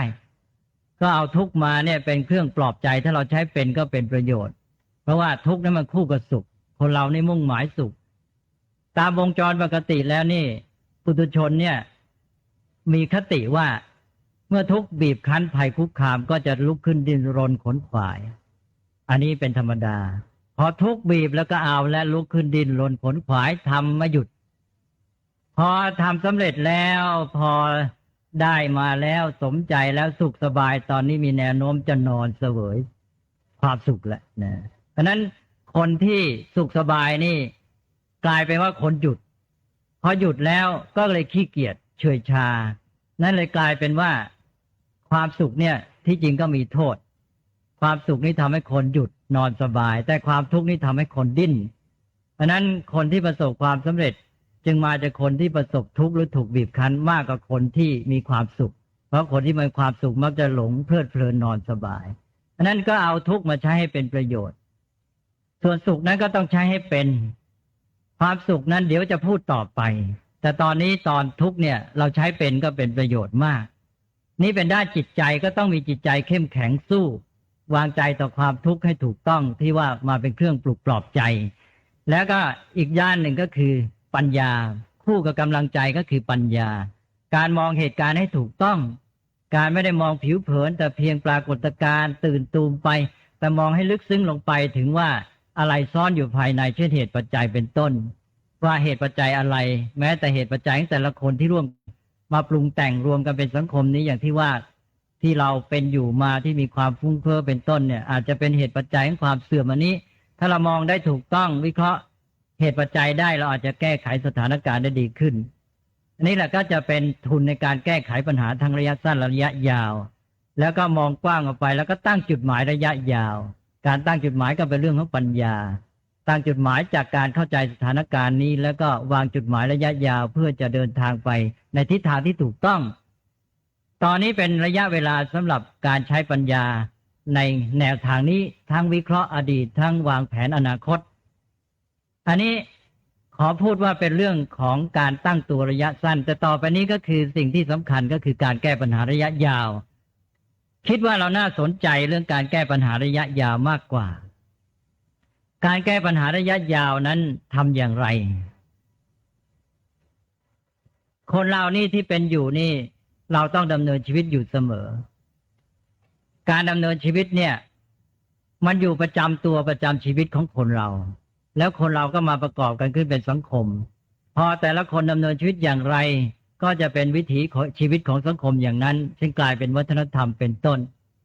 วิถีชีวิตวัฒนธรรมการดำเนินชีวิตของคนเนี่ยมันคงอยู่ยาวนานมันก็เลยกลายเป็นเรื่องการแก้ปัญหาระยะยาวด้วยแต่เกิดจากการแก้ปัญหาระยะสั้นก็คือดำเนินชีวิตเดี๋ยวนี้เพราะนั้น เราเชื่อมระหว่างการแก้ปัญหาระยะสั้นกับระยะยาวด้วยจุดสำคัญคือตัวคนที่ดำเนินชีวิตนี่แหละถ้าดูกันไปแล้วเวลานี้ปัญหาที่เกิดขึ้นกับสังคมของเราเนี่ยเป็นปัญหาที่เกิดขึ้นจากการดำเนินชีวิตที่ผิดหรือไม่ถ้าเราบอกว่าแต่ก่อนนี้เราฟุ้งเฟ้อฟุ่มเฟือยเป็นต้นเป็นบริโภคนิยมเห็นแก่การบริโภคมากเกินไปเป็นชีวิตที่ผิดพลาดแล้วเราก็กำลังมาแก้ปัญหาที่เกิดจากการดำเนินชีวิตที่ผิดพลาดนั้นถ้าการแก้ปัญหาจากการดำเนินชีวิตที่ผิดพลาดแก้ได้ดีที่สุดก็คือดำเนินชีวิตสมัยให้มันถูกถ้าว่ากันไปแล้วถ้าเราจะแก้ปัญหาจะแก้ยังไงก็ตามถ้าไม่แก้ที่การดำเนินชีวิตไม่มีทางสำเร็จแน่นอนมันแก้ได้เฉพาะหน้าชั่วคราวเท่านั้นเองจะแก้ด้วยเรื่องของทัสเรื่องของธนาคารเรื่องอะไรก็แล้วแต่เนี่ยเป็นการแก้เฉพาะหน้าตราบใดที่คนยังดำเนินชีวิตผิดพลาดมันไม่มีทางหนีในที่สุดมันก็ต้องกลับมาย้อนวงจรสังคมก็ต้องเกิดปัญหาอย่างเดิมเพราะฉะนั้นต้องแก้ปัญหาด้วยการดำเนินชีวิตที่ไม่ก่อปัญหาแก้ปัญหาด้วยการดำเนินชีวิตชนิดที่ไม่ก่อให้เกิดปัญหาเนี่ยดีที่สุดเลยแต่ให้กลายเป็นการดำเนินชีวิตชนิดที่เป็นการสร้างสรรค์ความเจริญนั้นดำเนินชีวิตที่ถูกต้องแล้วมันก็เจริญเรื่อยไปนั่นนี่คือจุดรากฐานที่ใช้ได้ทั้งระยะสั้นระยะยาวซึ่งมาจากแต่ละบุคคลนี่เองแล้วก็เป็นวิถีชีวิตของสังคมการดำเนินชีวิตที่ผิดพลาดก็อย่างที่เห็นง่ายๆก็อย่างการที่ไม่รู้จักประหยัดนะการที่ตกอยู่ในความประมาทการฟุ้งเฟ้อฟุ่มเฟือยอย่างเงี้ยมองกันเห็นง่ายลึกลงไปก็ตรงข้ามกับความประมาทความฟุ้งเฟ้อการชอบแต่เสพบริโภคก็คือไม่เป็นนักผลิตนะบางทีเรามองแต่ในแง่ฟุ้งเฟ้อแต่อีกด้านหนึ่งก็คือการที่เป็นแต่นักบริโภคตรงข้ามก็คือว่าไม่เป็นนักผลิตนั่นเองสังคมไทยที่ว่าเป็นผู้ฟุ้งเฟ้อเป็นนักบริโภคนั้นพร้อมกันนั้นก็คือไม่เป็นนักผลิตด้วยถ้าเราเป็นนักผลิตเราก็ตัดทอนในความฟุ้งเฟ้อฟุ่มเฟือยลงไปได้ก็ต้องดำเนินชีวิตแบบนักผลิตนักสร้างสรรค์ให้มากขึ้นซึ่งจะทำให้มีการประหยัดทำให้ไม่เป็นผู้เห็นแก่บริโภคเป็นต้นอันนี้ก็เป็นเรื่องสำคัญ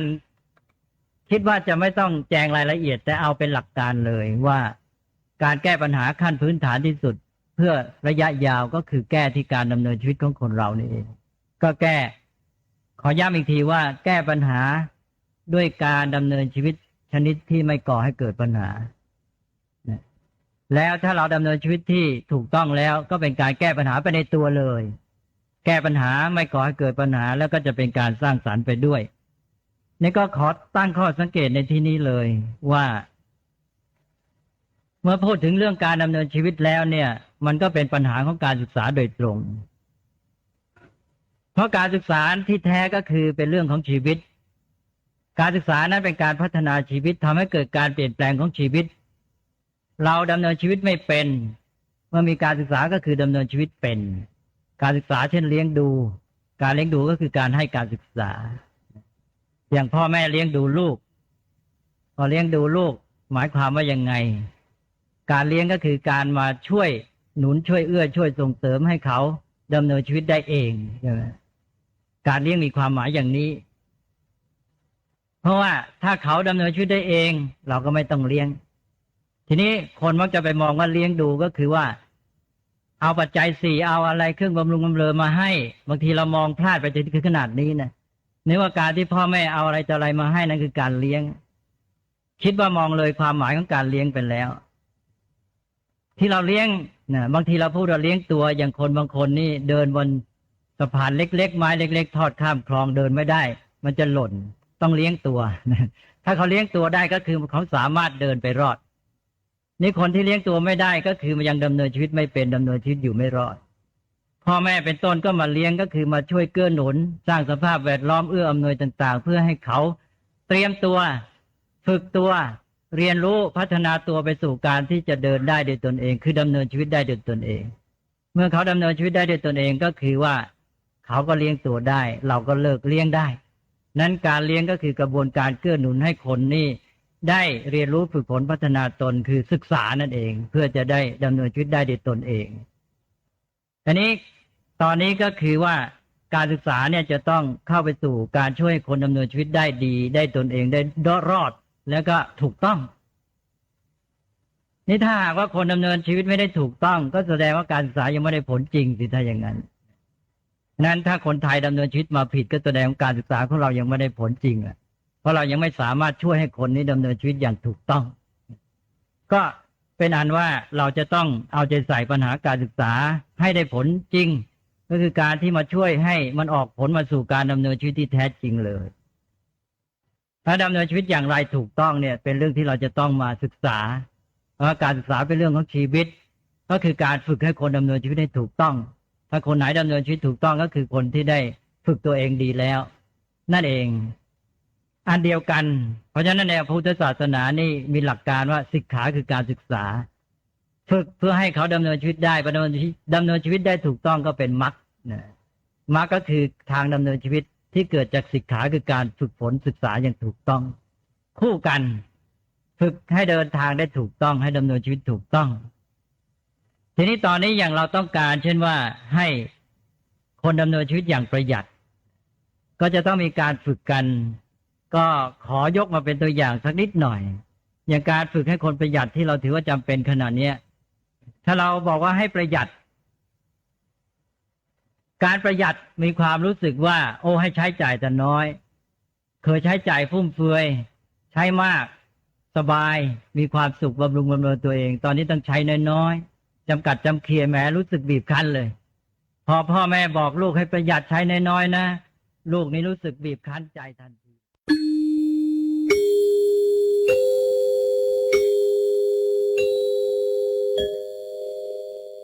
เวลา 17 นาฬิกา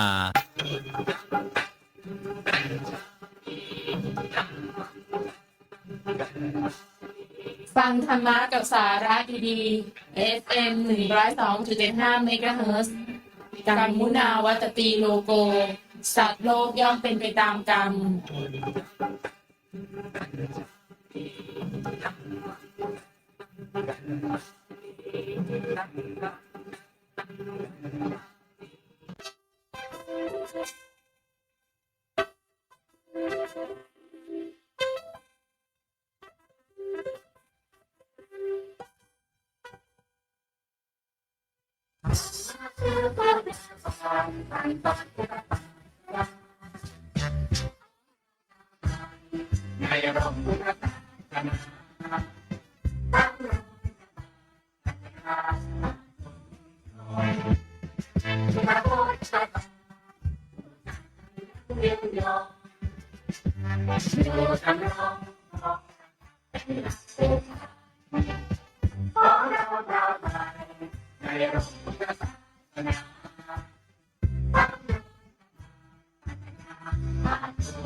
นะโมตัสสะภะคะวะโต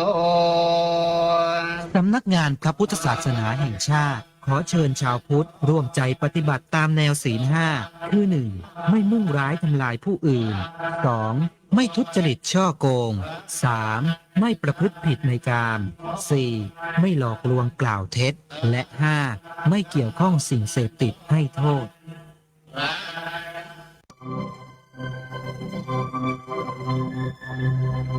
พระบรมราโชวาทพระบาทสมเด็จพระเจ้าอยู่หัว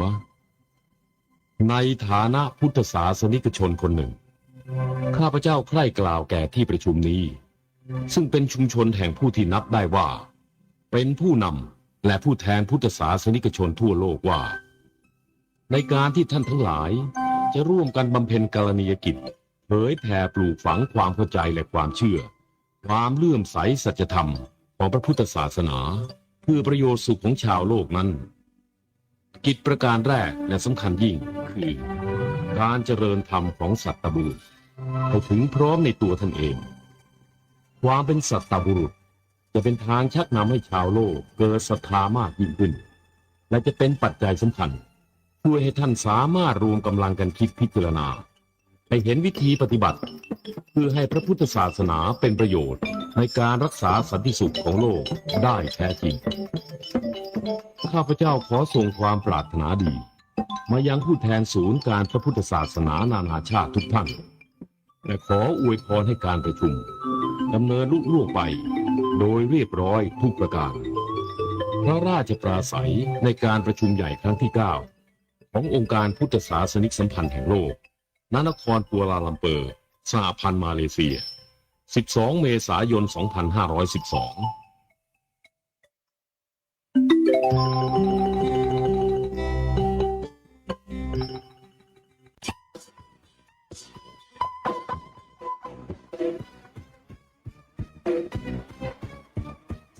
ด่วนโปรโมชั่นดื่มเหล้าวันนี้ ลดทันทีสติสัมปชัญญะแลกทันทีกับรายได้ที่หายไป แจกฟรีอุบัติเหตุและความรุนแรงแถมฟรีสารพัดโรคพิเศษสมัครด่วนวันนี้คอนเสิร์ตฟรีตลอดงาน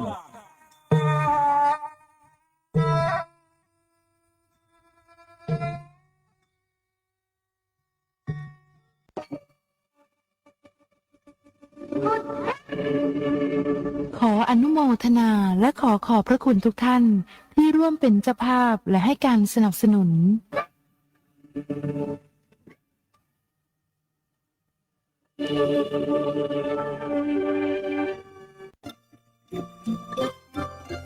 ฟังธรรมะกับสาระดีๆ FM 102.75 MHz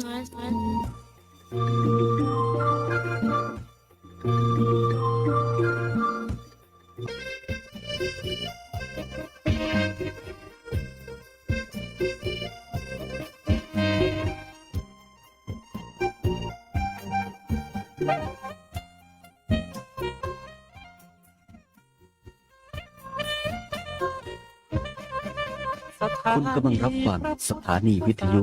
วัดพิษโสภารามฟังธรรมะกับสาระดีๆ FM 102.75 เมกะเฮิรตซ์ตั้งอยู่เลขที่ 43 หมู่ 2 ตำบลแก้งเหนือ อำเภอเขมราช จังหวัดอุบลราชธานี รหัสไปรษณีย์34170 หมายเลขโทรศัพท์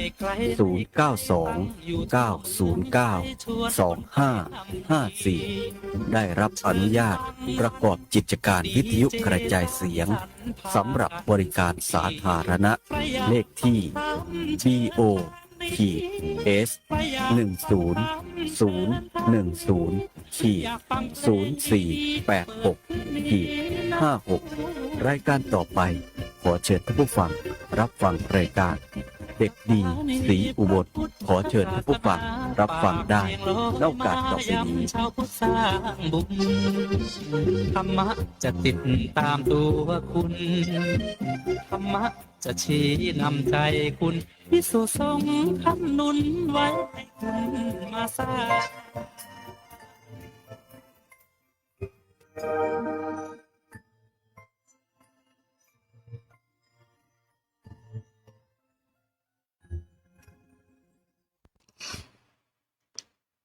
คุณธงชัยบ้านอยู่บางกอกน้อย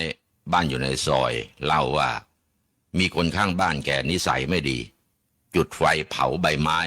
ตอนบ่ายๆทีนี้ผ้าห่มเนี่ยซักตากไว้ใกล้ๆเขาก็เห็นผ้าห่มผืนเบ้อใช่อยู่ตรงนั้นแต่เขาก็จุดไฟอย่างไม่สนใจทีนี้พ่อตาคุณธงชัยก็รีบออกไปเก็บผ้าแล้วก็ถามเขาว่าทำอะไรเขาก็บอกว่าเผาใบไม้พ่อตาก็ถามว่าไม่เห็นผ้าห่มเหรอตากไว้เนี่ยผืนเบ้อใช่เขาก็บอกไม่เกี่ยวเขาจุดไฟเผาใบไม้ไม่เกี่ยวกับผ้าห่มเมียคนเผาใบไม้ได้ยินตอนหลังมาขอโทษแทนผัวคือหล่อนไม่นึกว่าเขาจะพูดอย่างนั้นเมื่อนายมือเพลิงพูดว่าอย่างนั้นก็เป็นเรื่อง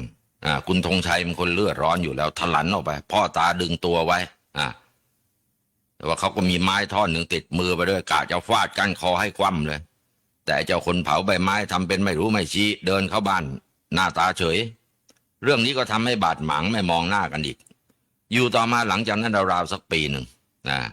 ไอ้เจ้าเพื่อนบ้านปากไม่ดีคนนี้ก็มีอันเป็นไปเขาไปกินข้าวแล้วไปทะเลาะกับคนงานในร้านไปด่าเขาคนงานก็เถียงเขาก็พยายามด่าแบบผู้ดีแต่คนงานก็ฟังรู้ไปหยิบมีดสับไก่ที่เขียงมาเสร็จแล้วฟันเขายกแขนรับทีเดียวแขนขาดเลยเสร็จแล้วก็โดนฟันคอขาดกระเด็นหัวกลิ้งลงไปอยู่ใต้โต๊ะนี่ปรากฏว่าคนงานนั้นหนีหายไป ไม่ใช่คนไทยอ่ะเป็นพม่าปรากฏว่าผีในคนเนี้ยเฮี้ยนมากเคยหลอกทหารเรือจนจับไข้แล้วอีกคนคนเก็บของขายนี่มาคุยถังขยะมาเป็นประจำแต่รุ่งสางวันนั้นปรากฏว่ามาแล้วเห็นมีคนยืนอยู่ใกล้ถังขยะแต่พอมองไปอีกทีก็หายวับไปคนเก็บขยะเล่าว่าผู้ชายที่ยืนเนี่ย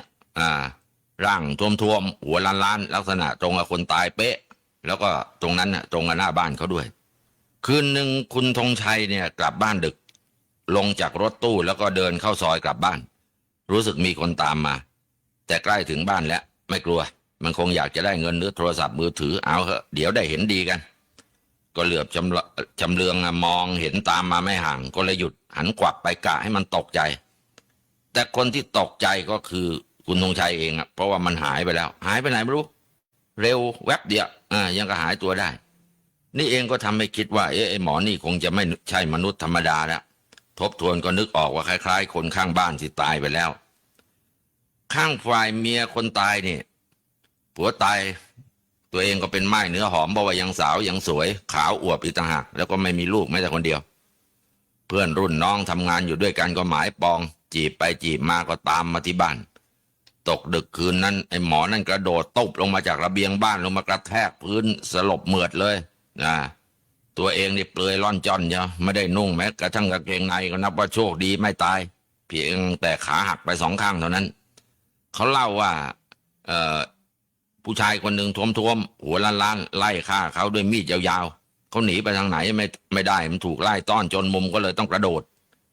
หลังจากเกิดเรื่องนี้แม่ไม้สาวก็เลยอับอายเพื่อนบ้านมากย้ายไปไม่อยู่แล้ว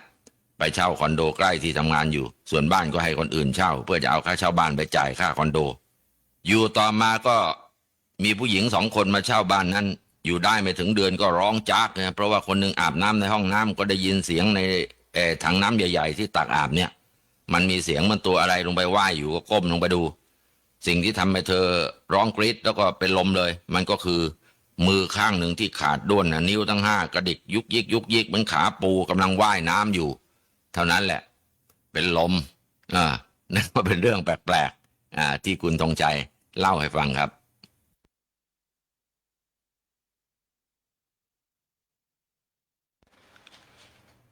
มาอีกเรื่องหนึ่งที่แถวสามเสนที่โรงสูบน้ำประปาหรือว่าน้ำบาดาลหมู่บ้านแห่งหนึ่งเนี่ยตรงนั้นนะที่ตั้งเครื่องสูบน้ำมีหลังคาเป็นเพิงหมาแหงนเมื่อหลายปีก่อนยังไม่มีน้ำประปาของหลวงใช้ก็อาศัยประปาบาดาลนี่แหละต้องสูบน้ำขึ้นไปเก็บไว้ในถังสูงก็ปล่อยจ่ายให้บ้านเรือนในละแวกนั้นที่ตั้งเครื่องสูบน้ำนั้นมีคนเฝ้าอยู่คนหนึ่งบ้านแกอยู่ไม่ไกลแต่แกนอนที่เพิงพักกันแหละชื่อลุงดวนตัวผอมๆกินเหล้าเมาแต่ก็รับผิดชอบงานดีที่บ้านแกมีลูกชายกับลูกสะใภ้แล้วก็หลานๆ3 คนเป็นคนแถวนั้นตั้งแต่ดั้งเดิมไม่ได้ย้ายมาจากไหนเมื่อคนอื่นๆชาวบ้านที่นั่นส่วนใหญ่มาจากหลายจังหวัดด้วยกันมาซื้อบ้านอยู่มาปลูกบ้านอาศัยไม่ใช่คนพื้นถิ่นแกชอบไปซื้อเหล้าที่ร้านปากซอยเดินกินมาตามทางโซเซก็นั่นเป็นเรื่องธรรมดาของคนเมาหมาเห่าแกก็ด่าหมาก็ไล่กัดแกก็เอาก้อนหินกว้างมีคนไม่ชอบแกเพียงไม่กี่คนเพราะว่าแกไปกว้างหมาเขาจนร้องเอ๋งเจ้าของหมาเขาโกรธจะลงไม้ลงมือกับแกแต่แกบอกว่าถ้าหมาไม่มาไล่กัดแกจะไปทำอะไรจะไปทำอะไรมันแต่ที่ทำก็เพราะป้องกันตัวเท่านั้นเนี่ยหมาตัวนั้นเป็นของบ้านหลังใหญ่มียศตำแหน่งทางราชการเป็นคนมีสีว่างั้นเถอะบ้านเนี้ยชอบจอดรถขวางหน้าบ้านคนอื่นเจ้าของบ้านเขาพูดก็ไม่พอใจมองหน้าถามว่าถนนนี่ของมึงหรือไงว่างั้นอยู่มาวันหนึ่งก็ไม่เห็นลุงดวนแล้วแกเงียบหายไปตามธรรมดาเช้าจะเห็นแกเดินไปหากาแฟกินที่ร้านปากซอยพอสายๆก็เลยได้ยินว่าแกตายซะแล้วแกนอนตายที่โรงสูบน้ำแกไม่ได้ไปกินข้าวที่บ้านลูกสะใภ้มาดูก็เห็นว่าแกนอนไม่หายใจที่แรกก็คิดกันว่าแกเมาตายแต่เมื่อตำรวจเข้ามาชันสูตรกับหมอก็สงสัยว่าน่าจะถูกฆาตกรรมเขาพบร่องรอยลำคอถูกรัดแล้วก็มีเชือกเส้นหนึ่งตกอยู่ข้างๆแคร่ไม้ที่แกนอนผลชันสูตรออกมาปรากฏว่าแกโดนฆ่าตายจริงๆสืบหาตัวคนร้ายก็ไม่เจอ ไม่มีใครให้เบาะแสตำรวจลูกชายก็ไม่กล้าเกรงจะมีภัยมืดมาถึงตัวคืนนั้นหมาหอนกันโหยหวนไปทั้งละแวกโรงสูบน้ำคนไม่เป็นอันนอนเพราะว่าหวาดผวาคุณนิดาเนี่ยกำลังดูหนังสือสอบหนาวสะท้านเนี่ยทนนั่งอ่านอยู่ไม่ได้ต้องขอเข้าไปอ่านในห้องนอนแม่วัดที่ตั้งศพสวดเนี่ยอยู่ไม่ห่างได้ยินเสียงพระสวดยิ่งดึกก็ยิ่งน่ากลัวผู้คนนอนกันหมดคุณนิดาที่เล่าเรื่องนี้ก็บอกได้ยินเสียงคนที่เดินที่ถนนลูกรังแกรกแกรกย่ำก้อนกรวดแดงๆนั่นน่ะไม่รู้ว่าผีหรือคนจะแอบดูที่หน้าต่างก็ไม่กล้าแม่ก็หลับไปแล้วก็เลยตัดสินใจดับไฟนอนในห้องแม่แหละพอเช้าเขาก็ลือกันว่าผีลุงดวนเดินมาตามถนนเพื่อไปยังโรงสูบน้ำเขาเชื่อกันว่าเพราะแกยังไม่รู้ตัวว่าแกตายไปแล้วโอ้ยน่ากลัวมากๆเลยคุณนิดาได้ยินแล้วก็ยิ่งขนลุกกว่าเมื่อคืนที่ผ่านมาซะอีกเพราะว่าเสียงเดินที่ได้ยินนั้นเป็นเสียงผีฝีเท้าผีจริงๆคืนต่อมาคุณนิดาเขารีบอ่านหนังสือตั้งแต่หัวค่ำแล้วก็รีบเข้านอนพร้อมแม่คืนที่2ก็ได้ยินเสียงปืน3 นัดตอนดึกสงัดก่อนหน้าเสียงปืนมีเสียงหมาหอนกันโหยหวนพอเช้าเขาก็ซุบซิบเล่ากันว่ามีคนเห็นแกอีกเขาว่าแกไปยืนที่หน้าบ้านหลังใหญ่นั้นพักใหญ่ก็มีเสียงปืนดังออกมาจากในบ้านเขาว่าคนในบ้านเอาปืนยิงไล่ผีคนมีสีคนนั้นหน้าบึ้งอารมณ์เสียไม่มองหน้าใครเพื่อนบ้านเนี่ยแอบเห็นท่าทีของเขาว่าเขาไม่พูดกับใครเลยตั้งศพสวด3 คืนผีมาเดินถนนทั้ง3 คืนเลยพอเผาศพแล้วคนมีสีคนนี้ก็ไม่เป็นอันหลับอันนอนหวาดผวาทุกคืนบางคนก็ยิงปืนเปรี้ยง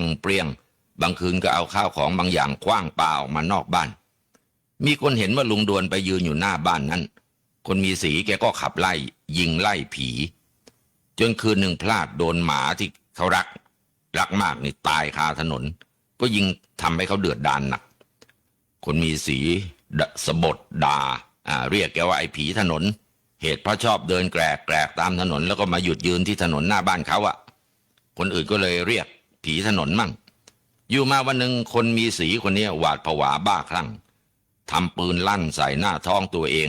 เลือดชุ่มโชกไปโรงพยาบาลกลางดึกก็รอดตายบุดหวิดมีข่าวลับว่าพอหายดีก็ไปจ้างหมอผีมาจัดการกระดวงวิญญาณผีถนนจนกระทั่งแกหายเงียบไปลูกชายลุงดวนก็รับหน้าที่เฝ้าโรงสูบน้ำต่อไปแต่เขาไม่ได้นอนเฝ้าเพียงแต่มาดูแลแล้วก็กลับไปนอนบ้าน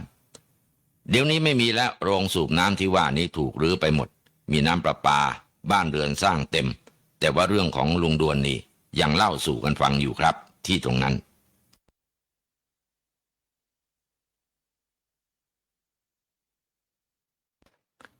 เหตุเกิดที่แถวนนทบุรีครับ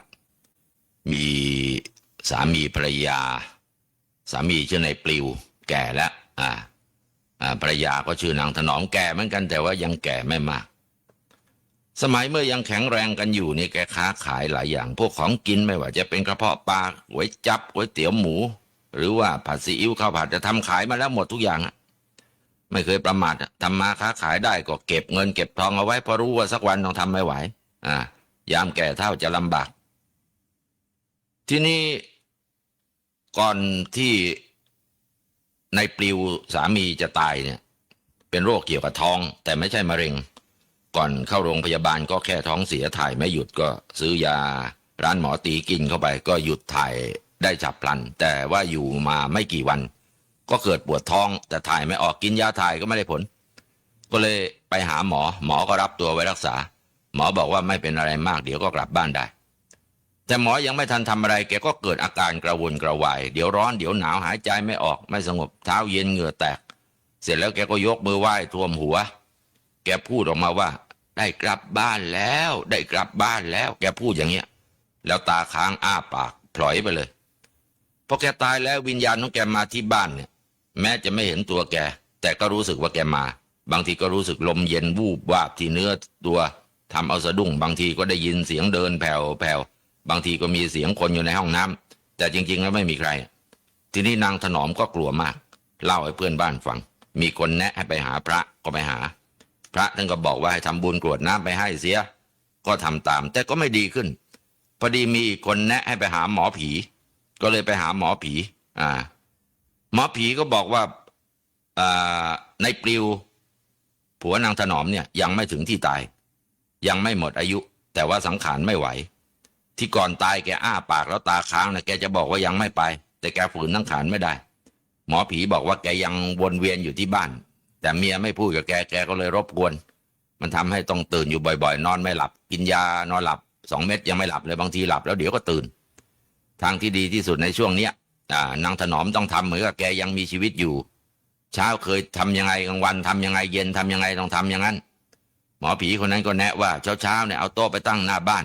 เอากาแฟหนังสือพิมพ์ที่แกเคยอ่านนะอาหารหวานข้าวเตรียมให้นะเลือกทำตอน6 โมงเช้าเลยช่วงที่หน้าบ้านกำลังมีแสงแดดส่องเนี่ยตั้งโต๊ะเตรียมทุกอย่างพร้อมแล้วก็บอกให้แกรู้ตัวว่าแกน่ะตายแล้วให้ทำอย่างเดียวกันเนี่ยเป็นเวลา7 วันคนตายจะค่อยๆรู้เองว่าตัวเองตายแล้วแล้วที่สำคัญอย่าได้ทำอ่อนแอให้แกเห็นแกจะได้ไม่ห่วงเมื่อถึงเวลาหมดอายุขัยจริงๆแกก็จะบอกเองว่าจะไปแล้วเมื่อได้รับคำแนะนำนางถนอมก็ทำตามคืนหนึ่งนางถนอมนอนอยู่ก็ได้กลิ่นหอมตื่นมาแล้วกลัวมากเป็นเวลาตี 2อีกนานกว่าจะสว่างทนไม่ไหวก็รีบโทรหาเพื่อนบ้านบอกว่าตะปลิวมา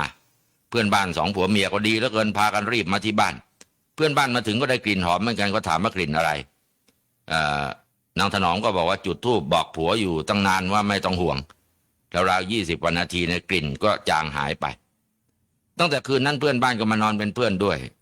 อยู่มาคืนนึงปรากฏว่ามีกลิ่นเหม็นก็ปลุกเพื่อนบ้านที่นอนอยู่ข้างๆพอเขาตื่นขึ้นมาก็ได้กลิ่นเหมือนกันก็ถามว่าเหม็นอะไรนะเสร็จแล้วมีอยู่คืนหนึ่งฝันว่าผัวนี่พาคนเข้ามาเต็มบ้านไปหมดคนเฒ่าคนแก่ใครต่อใครไม่รู้จักเลยแต่งตัวเสื้อผ้าขาดวิ่นมอมแมมเข้ามาเดินกันพล่านเนี่ยดูโน่นดูนี่หรือคนข้าวของเปิดตู้เย็นหาของกินเจออะไรกินได้ก็เอาออกมากินกันอย่างตายอดตายอยากแล้วก็เปิดประตูตู้เย็นอ้าซ่าไม่ยอมปิดกินกันแล้วก็ทิ้งเศษอะไรตัวอะไรเปลือกส้มเปลือกเงาะเกลื่อนเต็มพื้นบ้านเลอะเทอะไปหมดนางถนอมก็โมโหแต่ว่าพูดกับคนพวกนั้นไม่รู้เรื่องก็เพราะไม่มีใครฟังแกเลยก็เลยมองหาผัวก็ไม่เห็นไปดูที่หน้าบ้านก็ไม่มีไม่รู้หายไปทางไหนระหว่างฝันนี่นางถนอมกระสับกระส่ายร้องไห้คนมานอนเป็นเพื่อนด้วยเขย่าตัวส่งเสียงเรียกปลุกให้ตื่นก็ลืมตาขึ้นมาได้ยินเสียงถามว่าเป็นอะไรถึงได้รู้ว่าฝันก็ตอบว่าฝันเห็นคนมากันเต็มบ้านแล้วก็เล่าให้ฟังตอนนั้นเป็นเวลาตี 2 กว่าแล้วนอนตาแข็งอยู่เป็นนานพอหลับก็ฝันอีกว่าผัวกลับมานอนบนเตียงก็ถามว่าแกไปไหนมาหลายวันไม่เห็นหน้าเลยแล้วใครต่อใครเข้ามาในบ้านเต็มไปหมดแกรู้หรือเปล่าผัวก็บอกว่านั่นเพื่อนแกพามาเองก็เอาเรื่องนี้ไปเล่าให้หมอผีฟังหมอผีก็บอกว่าพวกนั้นเป็นวิญญาณพเนจรผีไม่มีญาติอดอยากไม่มีอะไรจะกินไม่มีที่อยู่เป็นหลักแหล่งเร่ร่อนไปทางโน้นทีมาทางนี้ทีไม่มีใครทำบุญกรวดน้ำไปให้กินก็ต้องหากินเองส่วนผัวของนางถนอมนั้นมีคนทำบุญไปให้แกเห็นพวกนั้นอดอยากคงสงสารก็เลยพามากินที่บ้านตามธรรมดาผีพวกนั้นเข้าบ้านไม่ได้ถ้าเจ้าของบ้านไม่พามาก่อนตายนี่ผัวแกชอบกินเครื่องดื่มชูกำลังเนี่ยนางถนอมก็ไปซื้อมาเปิดฝาออกแล้วก็ปิดไว้หลวมๆเก็บไว้ในตู้เย็นแล้วก็บอกให้ผัวกินบอกแกอยากกินก็มากินนะอยู่ในตู้เย็นเนี่ยของที่แกเคยชอบปรากฏว่าเมื่อไปดูอีกทีก็เห็นว่าน้ำในขวดเครื่องดื่มนั่นมันยุบไปทั้งค่อนขวดเห็นแล้วขนลุกเลยแกต้องมากินแน่ๆเพราะว่าไม่มีใครมายุ่งในบ้านนี้ได้คนที่มานอนเป็นเพื่อนเขาก็มาแต่เฉพาะกลางคืนเมื่อเห็นอย่างนั้นก็เลยซื้อเครื่องดื่มอันนั้นละมาเป็นโหลเลยเตรียมไว้นอกจากนั้นก็ยังมีบุหรี่ที่แกชอบยังเหลืออยู่ก็จุดวางไว้ให้แกกินหลังกินข้าวตอนกลางวันก็จัดสำรับกับข้าวให้แกกินพูดคุยกับแกเหมือนกับแกมีชีวิตอยู่ก็พูดคนเดียวเนี่ยแกจะได้ยินหรือเปล่าก็ไม่รู้แต่คิดว่าแกกำลังนั่งกินข้าวอยู่คิดว่าอย่างนั้นพอกินข้าวแล้วแกชอบไปนั่งเอนหลังนอนบนเตียงนางถนอมก็ไปนั่งคุยกับแกที่ข้างเตียงบางทีก็ทำงานไปด้วยคุยกับแกไปด้วยแกชอบตื่นกลางดึกเข้าห้องน้ำแล้วก็นั่งที่เก้าอี้มีที่วางแขนข้างๆประตูบ้านนั่งอยู่อย่างนั้นพักใหญ่แล้วถึงนอนต่อคืนหนึ่งนางถนอมก็ฝันเห็นแกมานั่งที่เก้าอี้ข้างประตูก็ถามว่าแกไปไหนมาหลายวันแกไม่ตอบแต่แบมือขอเงิน180 บาทพอเล่าให้ใครต่อใครฟังเขาก็เอาไปแทงหวยคนหนึ่งถูก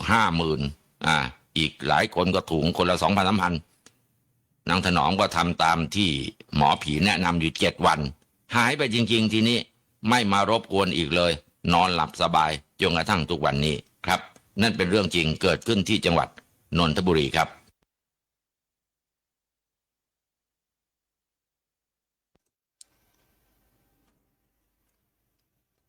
มาถึงเรื่องของชาวบ้านเรื่องสุดท้ายท่านผู้ฟังยายวิงเนี่ยแกจะทำบุญที่บ้านของแกก็ไปนิมนต์พระที่วัดมาสวดมนต์เย็นเพื่อนบ้านเขาเดินสวนทางเขาถามว่าแกจะไปไหนแกก็บอกจะไปนิมนต์พระไปวัดนิมนต์ไปทำบุญที่บ้านสักหน่อยไม่รู้พระจะว่างหรือเปล่าเพื่อนบ้านก็พยักหน้าร้องอ้ออยู่ในลำคอเย็นนั้นชาวบ้านก็คุยกันว่ายายวิงจะทำบุญบ้านทำไมลำพังจะกินเข้าไปก็ยังไม่ค่อยจะมีบ้านเก่าก็ทรุดโทรมฝนตกหลังคารั่วเสาเรือนก็โยเยจะล้มแหล่ไม่ล้มแหล่เอาเงินไว้ซื้อข้าวสารกรอกหม้อซึ่งจะดีกว่าว่าอย่างนั้นก็คุยกันว่าแกมีลูกตั้ง4 คนแต่ไม่ได้ความสักคนเดียวไม่มีใครสนใจแม่สักคนมีผัวมีเมียแล้วก็พากันไปอยู่ที่อื่นกันหมดปล่อยให้แม่อยู่คนเดียวเก็บผักบุ้งสายบัวขายไปวันๆนานทีปีหนมาเยี่ยมก็ไม่รู้เอาเงินเอาทองมาให้แม่มั่งหรือเปล่าอีกคนก็บอกก็คงจะให้บ้างอะมั้งแล้วนี่จะทำบุญลูกเต้ามันรู้เรื่องกันมั่งหรือเปล่าก็ไม่รู้แล้วใครจะช่วยแกทำกับข้าวกับปลาของหวานของข้าวถวายพระกำลังนั่งคุยกันอยู่ก็มีรถปิกอัพสีเลือดหมูแล่นผ่านไปตามถนนที่ลาดยางก็ทำให้พากันเหลียวมองเห็นรถคันนั้นไปจอดใต้ต้นกำปูใหญ่หน้าบ้านยายวิงมีคนหลายคนลงจากรถเข้าไปในบ้านเวลานั้นที่บ้านเก่าๆเสาโยเยของยายวิงเนี่ยยายวิงแกก็มองลูกๆอย่างแปลกใจมันมากันหมดทั้ง4 คนเลยทั้งเขยทั้งสะใภ้แล้วก็หลานแกกำลังตำน้ำพริกจะแกงส้มผักบุ้งกินเย็นนี้แขนผอมๆของแกเนี่ยมือถือสากค้างเลยอ้าวเจ้านี่พวกเอ็งมากันยังไงอะเนี่ยเสียงลูกสาวคนสุดท้องก็บอกว่าฉันเองอะแม่เอารถไปรับพวกพี่ๆเขามาเยี่ยมแม่สักทีเมื่อคืนฝันเห็นแม่บอกว่าจะทำบุญบ้านว่าอย่างนั้นหาอะไรนะแม่แล้วไปเข้าฝันไปบอกเองว่าจะทำบุญบ้านยายวิงแกขมวดคิ้วย่นเนี่ยลูกก็เลยหัวเราะขำแม่ไม่ใช่นะแม่นะไม่ได้ไปแต่ฉันฝันไปแต่แม่ก็จะทำบุญบ้านจริงๆนะนี่ไปนิมนต์พระมาแล้วพรุ่งนี้สวดมนต์เย็นตอนเช้าก็ทำบุญคำบอกเล่าของแกทำให้ลูกหลานมองหน้ากันมันช่างบังเอิญอะไรอย่างนี้ไม่น่าเป็นไปได้แต่ทุกคนก็ได้ยินกับหูตัวเองแล้วแม่นึกยังไงถึงได้ทำบุญละจ๊ะแม่ฝันร้ายจิคืนก่อนเนี่ยฝันว่ามีคนตัวใหญ่ๆมาเอาตัวแม่ไม่ไปเขาก็จุดลากแล้วก็บอกแม่บอกว่าไม่ไปไม่ได้หรอกต้องไปแกน่ะหมดอายุแล้วทีนี้ลูกๆมองหน้ากันใหญ่แล้วก็ปลอบแม่ว่าคงจะไม่มีอะไรหรอกแค่ฝันไปเท่านั้นแหละแม่ก็เลยคิดว่าก่อนตายต้องทำบุญสักทีไม่ค่อยได้ทำเลยเงินทองมันไม่มีลูกๆก็พยักหน้าบอกว่าจะช่วยกันซื้อข้าวของมาให้แม่ได้ทำบุญสมที่ตั้งใจเอาไว้เสร็จแล้วลูกๆของแกรวมทั้งเขยทั้งสะใภ้ก็ช่วยกันทำงานบุญครั้งนี้อย่างแข็งขันจนกระทั่งยายวิงยิ้มออกมาด้วยใบหน้าที่อิ่มบุญมีเพื่อนบ้านเอาข้าวแกงไปร่วมทำบุญใส่บาตรพระด้วยยายวิงก็เล่าเรื่องทั้งหมดให้ฟังเพื่อนบ้านก็เอามาเล่าให้คนที่ไม่ได้ไปทำบุญฟังอีกต่อหนึ่งเรื่องนี้ก็เลยรู้กันไปทั่วทั้งหมู่บ้านเรื่องสำคัญก็คือความฝันของยายวิงที่ว่ามีคนตัวใหญ่มาเอาตัวแกไปเชื่อกันว่ายายวิงจะต้องตายแล้วคนที่จะมาเอาตัวไปคงจะเป็นท่านยมทูตแล้วก็อีกเรื่องที่แปลกว่าลูกสาวคนเล็กฝันว่าแม่ไปบอกจะทำบุญนี่เป็นไปได้ยังไงชาวบ้านพูดกันว่าคงจะมีสิ่งศักดิ์สิทธิ์หรือว่าอะไรสักอย่างที่บันดาลให้ลูกสาวฝันไปอย่างนั้นเป็นการส่งข่าวบอกเรื่องราวของแม่ให้ลูกๆรู้ด้วยความสงสารเพราะว่าลำพังตัวยายวิงเนี่ยไม่มีทางไปได้หลังจากทำบุญแล้วลูกๆก็กลับไปยายวิงอยู่บ้านที่เงียบเหงาเพียงลำพังคนเดียวก็ไม่มีใครรู้ว่าเกิดอะไรขึ้นกับแกบ้าง3 วันต่อมาลูกสาวคนโตของแกที่มีบ้านอยู่ย่านดอนเมืองกรุงเทพเขาก็ฝันว่าแม่มาหาที่หน้าบ้านแล้วก็บอกว่าต้องไปแล้วอยู่ไม่ได้แล้วมันถึงเวลาให้ดูแลน้องๆด้วยพี่คนที่ฝันเนี่ยโทรบอกน้องๆต่างพากันกลับบ้านนอก มาถึงบ้านตอนสายๆก็พบว่าที่บ้านเงียบวังเวงไม่มีเสียงแม่ทำอะไรกุกกักอยู่เลยก็พากันขึ้นบ้านร้องเรียกแม่ สายตาก็มองเห็นมุ้งยังกลางอยู่ก็ตรงเข้าไปดูก็พบว่าแม่นอนอยู่ในมุ้งเก่าๆตัวแข็งทื่อเยอะเขย่าตัวก็ไม่ขยับเลยก็ร้องไห้กันโฮโฮยายวิงตายจริงๆเหมือนที่แกฝันว่ามีคนมาพาตัวไปแล้วดวงวิญญาณยังไปเข้าฝันบอกลูกที่กรุงเทพอีกด้วยช่วงนั้นนะคนกลัวกันมากกลัวว่าจะฝันอย่างยายวิงฝันที่ว่ามีคนมาพาตัวไปต่างก็รีบทำบุญใส่บาตรกันใหญ่ด้วยความกลัวตายครับนั่นก็เป็นเรื่องแปลกๆเรื่องเล่าชาวบ้านครับเวลาหมดแล้วท่านผู้ฟังที่เคารพเดี๋ยวพบกันใหม่พรุ่งนี้ครับสวัสดีครับ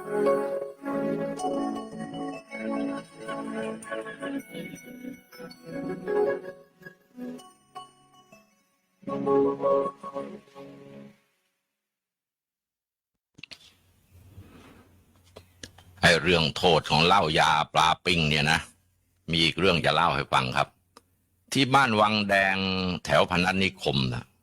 นี่หมู่บ้านเนี่ยมีศาลาอ่านหนังสืออยู่หลังหนึ่งแต่ไม่ค่อยจะมีหนังสือให้อ่านแล้วคนก็ไม่ชอบอ่านกันเท่าไหร่ส่วนใหญ่แล้วก็เอาไว้เป็นที่มานั่งคุยกันน้องคนแก่ๆมั่งบางทีไม่มีคนแก่ก็พวกวัยรุ่นมามั่วสุมอยู่ตรงนั้นแหละวันนั้นเกือบจะมืดค่ำอยู่แล้วที่ศาลาก็ยังมีวัยรุ่นนั่งคุยกันอย่างสนุกสนานเรื่องผู้หญิงมั่งเรื่องหนังเรื่องเพลงแต่ละคนไม่ต้องคิดเรื่องทำมาหากินให้หนักสมองเพราะว่ายังใช้เงินพ่อเงินแม่อยู่นี่ปรากฏว่ามีใครคนหนึ่งเดินมาที่ศาลาเสร็จแล้วมาพูดบอกไอ้เอป้าอ้อยเขายังไม่กลับเลยเอ็งไปดูกันหน่อยไป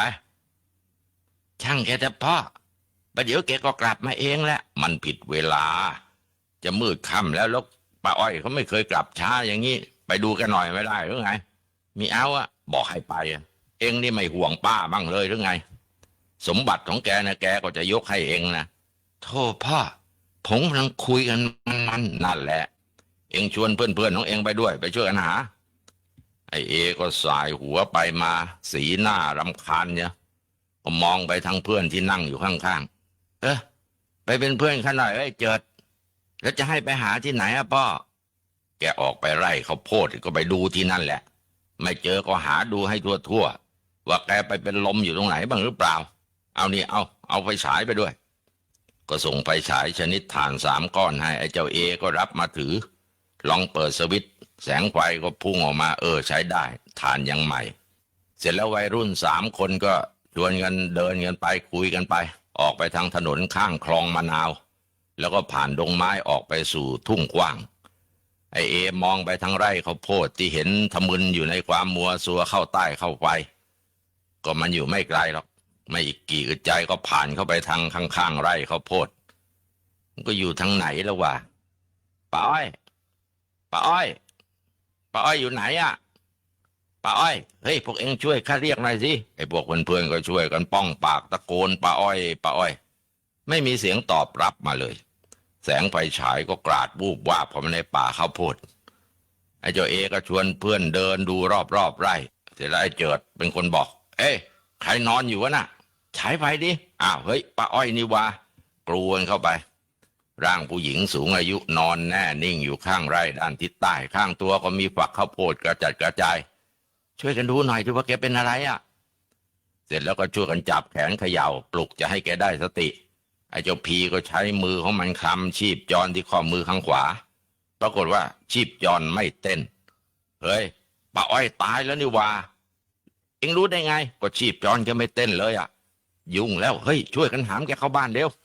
ไอ้เจ้าเอก็สั่งพักพวกโดยเสียงรัวแล้วก็ช่วยกันยกร่างป้าอ้อยกลับบ้านอย่างทุลักทุเลพอถึงบ้านญาติพี่น้องก็ตกใจกันใหญ่พวกญาติเพื่อนบ้านช่วยกันดูศพพบว่าป้าอ้อยถูกงูกัดมีรอยเขี้ยวที่หลังเท้าข้างขวานอกนั้นก็ไม่มีบาดแผลอื่นแค่งูกัดแล้วทำไมกลับไม่ถึงบ้านตายเร็วจังชาวบ้านก็พูดคุยไถ่ถามกันตัวมันคงใหญ่มันพิษมันมากหรือไม่อย่างนั้นผีไตโหงมันคงจะมาช่วยกันซ้ำนะก็ออกความเห็นกันอย่างนี้ก็มันเป็นแบบนี้แหละผีไตโหงมันชอบเห็นใครแย่หน่อยมันเอาเลยเอาเป็นพวกมัน ตั้งศพสวด3 คืน เสร็จแล้วก็เผา ไร่ครับข้าวโพดอันนั้นก็น่ากลัวเชียวตลอดบอกใครต่อใครว่าผีป้าอ้อยคอยมาหลอกมาหลอน แกไปกินเหล้ากินน้ำตาลเมาที่ดงตาลตาชั้นเดินผ่านมาข้างไร่ยังหัวค่ำอยู่เลยเห็นป้าอ้อยยืนแข็งทื่ออยู่น่ากลัวเหลือเกินข้าเคยเตือนมันแล้วนะให้มันระวังงูมันก็โดนเข้าจนได้ข้าน่ะหวังดีดูมันสิตายแล้วยังดันมาหลอกข้าอีกป้าอ้อยมาหลอกหลอนทำให้ตลอดไม่กล้าเดินผ่านข้างไร่ข้าวโพดแกต้องเดินอ้อมไปตั้งไกลแถวต้นมะขามเทศใหญ่ก็ทำให้แกหวาดผวาเกือบจะหายเมาทุกคืนน่ะผีนางอ้อยมันโกรธแค้นอะไรข้าวะนี่ฮะข้าเตือนมันด้วยความหวังดีว่างูมันชุมก็เตือนมันแล้วบอกมันแล้วมันไม่เชื่อข้าตลอดแกก็บอกใครต่อใครอย่างเงี้ย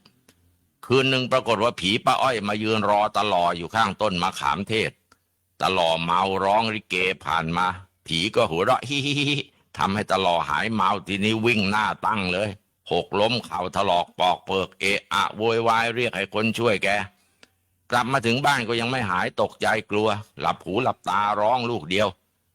แล้วนี่ผีมันทำพ่อขนาดนี้เชียวเหรอไอ้เจ้าชุมพลลูกเขยโกรธผีป้าอ้อยมาหลอกพ่อตามันก็ต้องการจะเอาใจพ่อตาเอาใจเมียเอ็งอย่าไปเอาเรื่องผีมันเลยไม่ได้แล้วพ่อมันทำพ่ออย่างนี้มันเหมือนกับทำผมเหมือนกันก็มันเป็นผีไม่เป็นไรพ่อเดี๋ยวผมเล่นมันเองเอ็งจะเอาอะไรไปเล่นมันปืนเนี่ยพ่อลูกซองสั้นผมเนี่ยปืนมันทำอะไรผีไม่ได้หรอก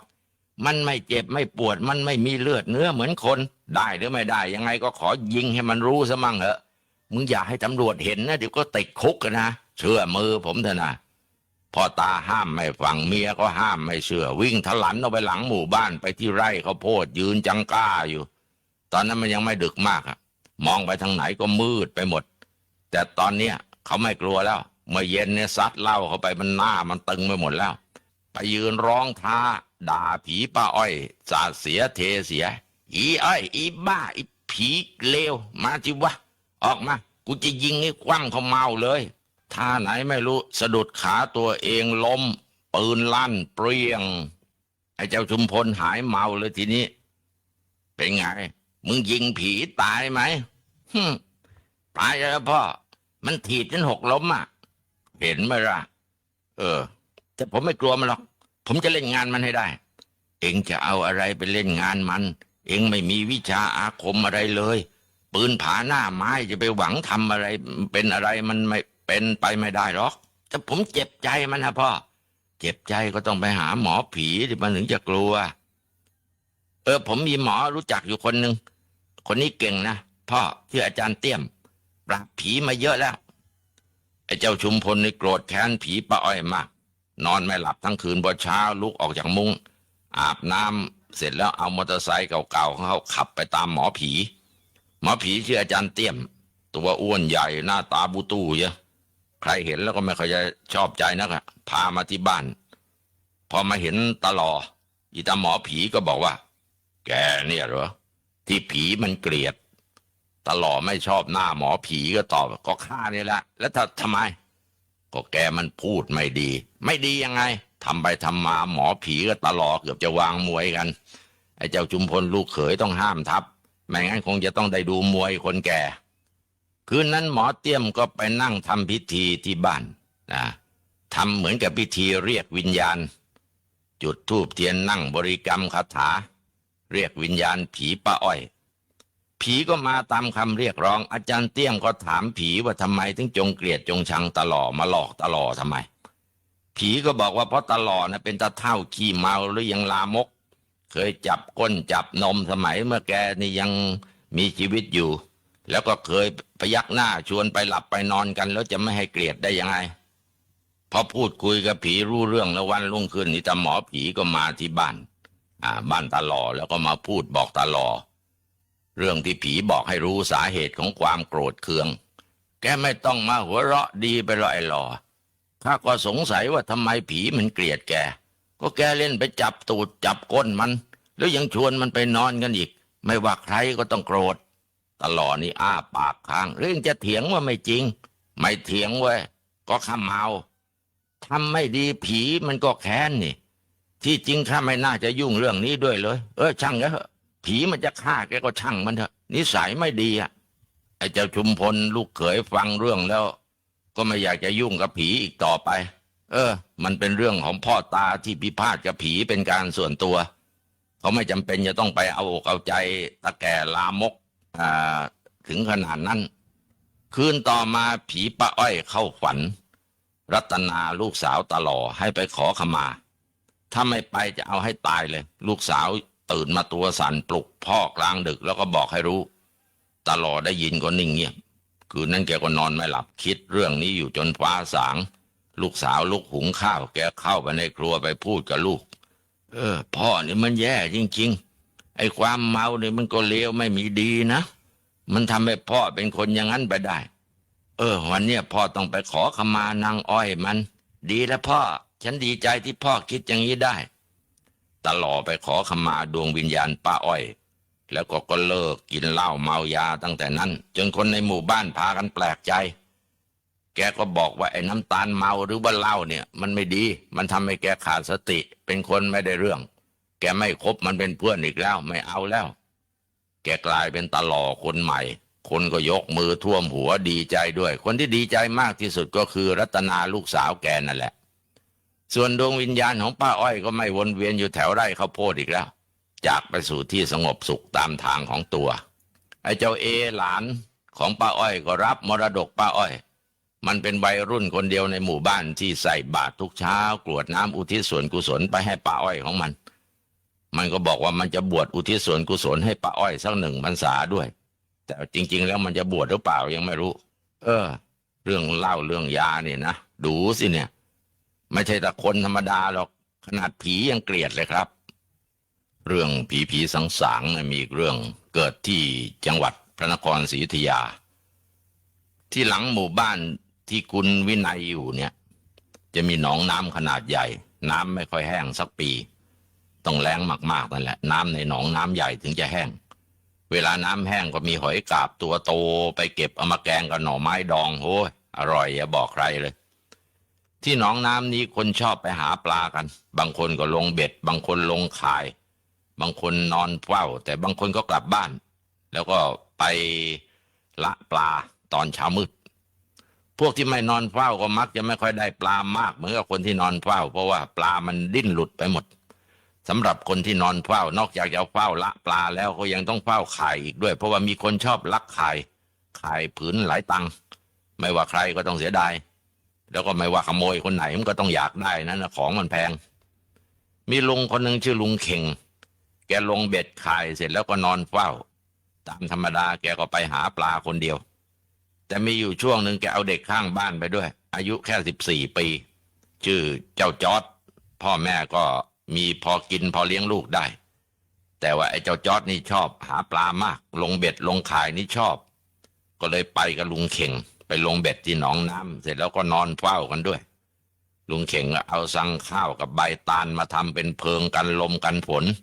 เจ้าจอร์จก็นอนกับลุงเข่งอยู่ในนั้นแหละไปลงเบ็ดกันหลายครั้งก็ไม่มีอะไรเกิดขึ้นแต่แล้วคืนนึงมันเกิดเรื่องร้ายขึ้นมานั่นก็คือลุงเข่งนอนอยู่เสร็จแล้วแกก็ต้องสะดุ้งตื่นแกได้ยินเสียงกรอบแกรบที่ข้างฝาเป็นซังข้าวมันเหมือนคนกำลังแหวกข้างฝาหาช่องทางอะไรสักอย่างลุงเข่งแกนอนนิ่งแต่มือของแกคว้าปืนพกมาตั้งท่าเตรียมเอาไว้แล้วแกไม่ไว้วางใจใครกลัวคนมันทำร้ายเพราะมีคนพูดกันว่าไอ้ที่เบ็ดขายหายไม่ใช่ใครหรอกแกและหัวขโมยไอ้คำพูดพวกนี้แหละที่ทำให้แกเดือดร้อนพวกที่ข้าวของเขาหายก็พากันคอมเมนต์แกอยู่มองอย่างไม่เป็นมิตรแกก็เลยหวาดกลัวคนทำร้ายเสียงแหวกกรอบแกรบไม่หยุดแกก็เลยตัดสินใจป้องกันตัวไว้ก่อนซัดเปรี้ยงมีเสียงร้องเบาๆชักดิ้นพลาดแล้วเงียบไปแกนิ่งเงียบอยู่ครู่ใหญ่ก็ควานมือหาร่างไอ้จอร์จที่นอนอยู่ด้วยกันแต่หาร่างมันไม่เจอมันหายไปไหนแกเรียกก็ไม่มีเสียงขานแกก็เอาไฟฉายส่องดูไม่มีร่างไอ้จอร์จนอนกับแกใจหายวาบเลยรีบออกไปนอกเพิงพักส่องไฟฉายเห็นร่างหนึ่งนอนกองเลือดท่วมตัวอยู่นั่นไม่ใช่ใครนะไอ้จอร์จนั่นแหละตายแล้ว มันคงละเมอหรือว่าออกไปฉี่แล้วกลับเข้าเพิงพักไม่ถูกหาทางเข้าไม่เจอมันก็แหวกดังแกรกแกรกทำให้ลุงเข่งเข้าใจผิดลุงเข่งยอมรับผิดแกถูกดำเนินคดีส่วนพ่อแม่ของเจ้าจอร์จก็เสียใจร้องไห้ร้องห่มมาอย่างน่าสงสารคืนแรกที่สวดศพพ่อแม่ได้ยินเสียงกุกกักกุกกักเสียงวางกระป๋องเหยื่อลงที่แคร่ใต้ถุนตอนดึกเสียงอย่างนี้เคยได้ยินในตอนเช้าตอนที่ไอ้จอร์จมันกลับมาจากหนองน้ำมันได้ปลามาทุกวันนะมากบ้างน้อยบ้างเสร็จแล้วต่อมาทั้งพ่อทั้งแม่ก็ได้ยินเสียงล้างเท้าในอ่างข้างบันไดเสร็จแล้วก็เสียงหมาบ้านใกล้ๆก็พากันส่งเสียงเห่าหอนอย่างโหยหวนเย็นเข้าไปจับหัวใจเลยนอกจากนั้นทั้งสองก็ยังได้กลิ่นคาวเลือดมันเหม็นคาวอย่างแรงราวกับว่าเลือดของใครสักคนกำลังไหลนองอยู่ใกล้ๆแหละนกแสกก็ร้องแซกแซกดังผ่านหลังคาบ้านไปก็ทำให้สองผัวเมียคือพ่อแม่ของเจ้าจอร์จเนี่ยเด็กเคราะห์ร้ายเนี่ยนอนกันตัวแข็งทื่อไม่กล้าพูดอะไรกันเลยเพราะเชื่อว่าผีไตโหงลูกชายกลับมาบ้านแม่ก็ภาวนาขอให้ดวงวิญญาณของลูกไปสู่ที่ชอบส่วนพ่อก็บอกให้ไปผุดไปเกิดเถอะอย่ามารบกวนกันเลยพอตอนเช้าก็พากันไปดูที่แคร่ใต้ถุนมองไม่เห็นกระป๋องเหยื่ออ้าวแล้วมีเสียงได้ยังไงแต่ที่ทำให้สองผัวเมียแปลกใจมากก็คือที่ขอบอ่างล้างเท้ามีหยดเลือดแล้วก็ในอ่างน้ำก็มีสีแดงจางๆมดดำมากินเลือดที่หยดอยู่สิ่งที่เห็นกันนั้นแปลกประหลาดมากจนเรียกเพื่อนบ้านมาดูกันคนก็มาดูกันเยอะก็โจทย์ขานกันว่าไอ้จอร์จกลับมาบ้านแล้วมันคงจะรู้ตัวแล้วว่ามันตายแล้วคืนต่อมาหมาก็หอนอีกคราวนี้ได้ยินเสียงเปิดฝาโอ่งที่เป็นอลูมิเนียมตอนเช้าไปดูฝาโอ่งก็เปื้อนเลือดอีกก็เลยทำให้พ่อแม่ของไอ้จอร์จต้องรีบจัดการเผาศพลูกชายเพราะเชื่อกันว่าลูกชายคงได้รับความทรมานมากคงเจ็บปวดกับร่างกายที่มีบาดแผลโดนยิงถ้าเผาร่างนั้นแล้วก็คงไม่มีร่างให้ดวงวิญญาณเจ็บปวดอีกหลังจากเผาศพก็ไม่มีอะไรรบกวนสองผัวเมียดวงวิญญาณลูกชายของพวกเขาก็คงไปสู่สุคติแล้วครับนั่นก็เป็นเรื่องแปลกๆอีกเรื่องหนึ่งครับเดี๋ยวพักสักครู่ครับ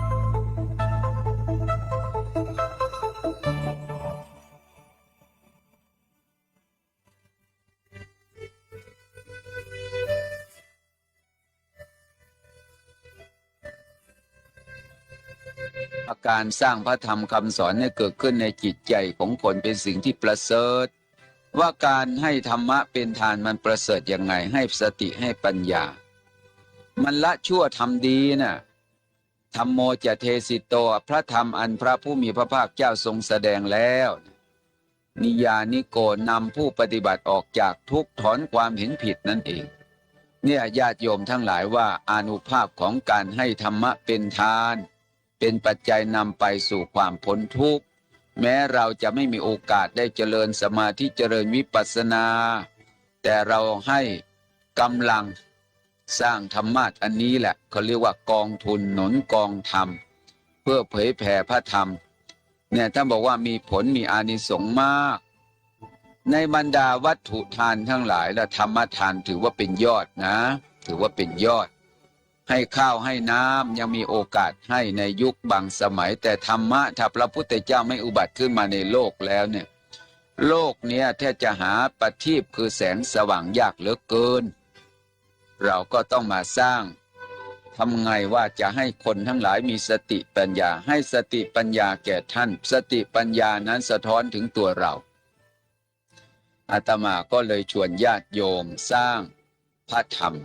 คือการประกาศธรรมเผยแผ่ธรรมทางสถานีวิทยุพระเจ้าประสงค์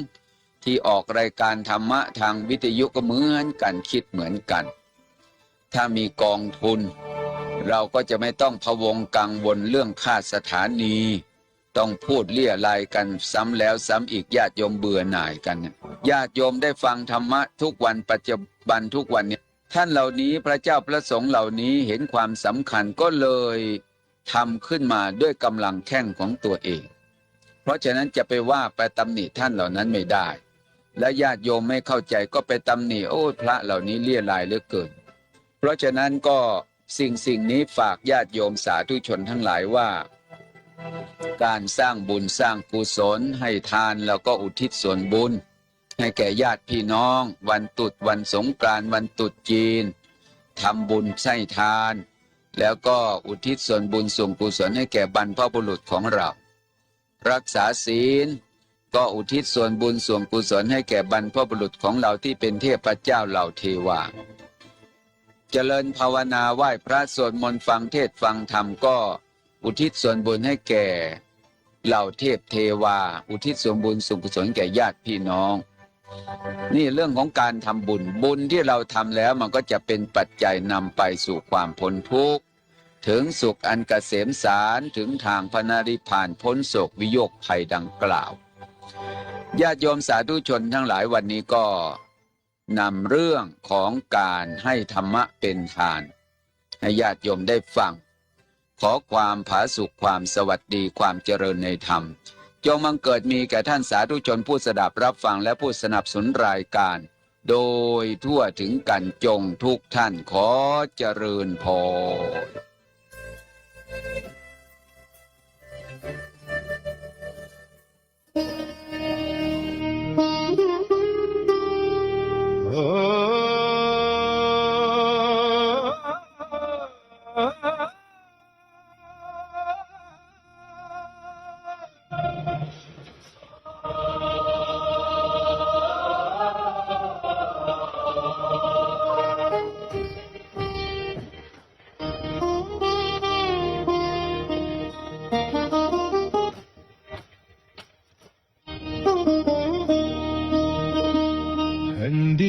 สะเทือนด้วยเสียงสึกก้องราชาผู้ยิ่งใหญ่ทรงชัยเหนือที่สาแต่เหนือบัลลังก์และอำนาจทั้งปวงยังมีสัจธรรมที่รอผู้กลับใจ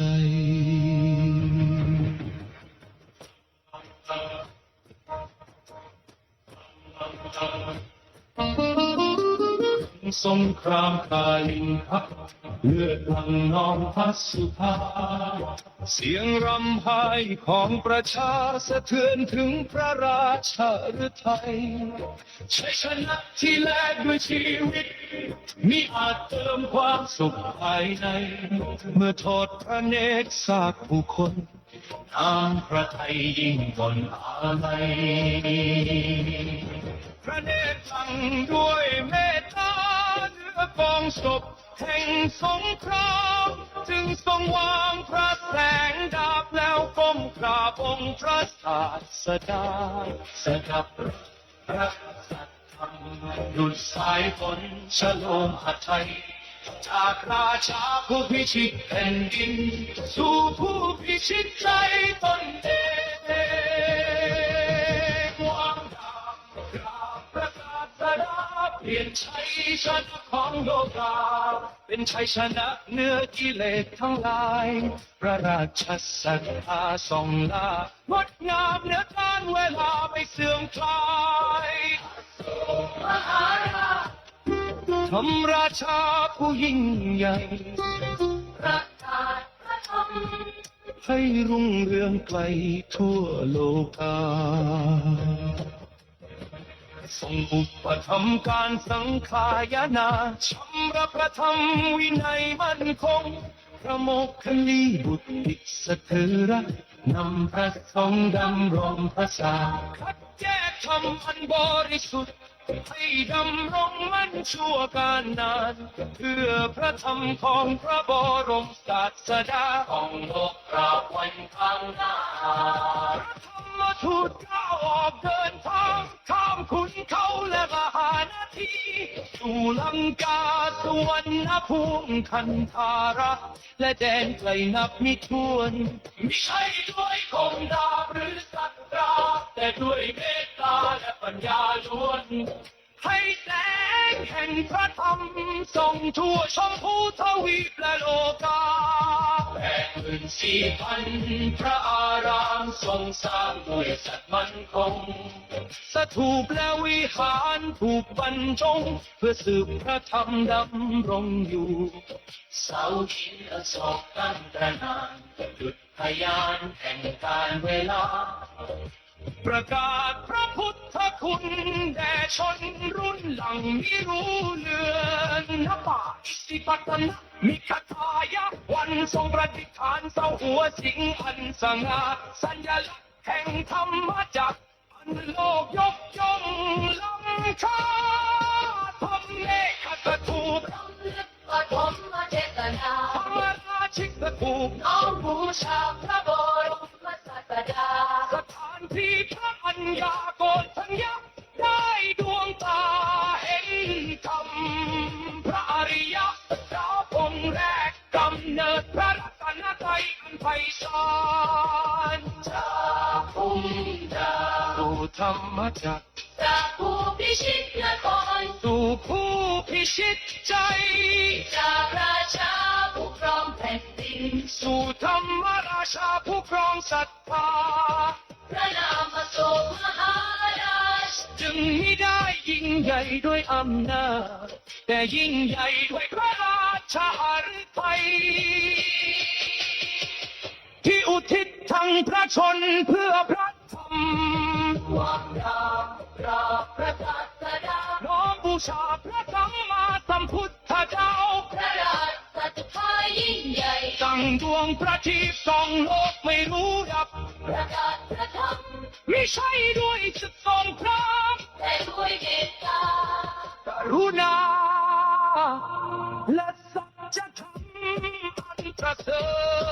ฐวันนี้2,000 กว่าปีผ่านพ้นพระธรรมยังทำคงเพราะพระราชศรัทธาอันยิ่งใหญ่น้อมรำลึกพระคุณพระเจ้าอันทรงมหาราชธรรมประทานผู้วางดาแล้วพระศาสดาเพื่อให้ธรรมจักร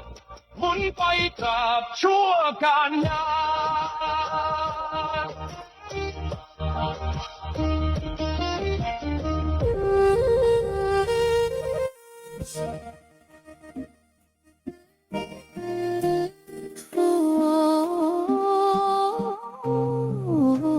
เดโนพี่น้อง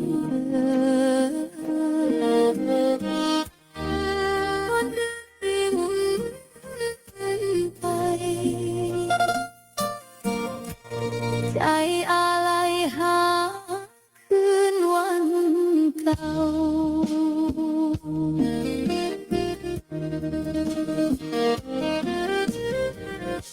14 ธันวาฟ้ามนดังสิแต่ลมฝนหนาวพัดแทดน้ำตาสิไหล80 ปี 8 เดือนกับ14 วันสุดท้ายหลวงพ่อจากไปอย่างสงบง่า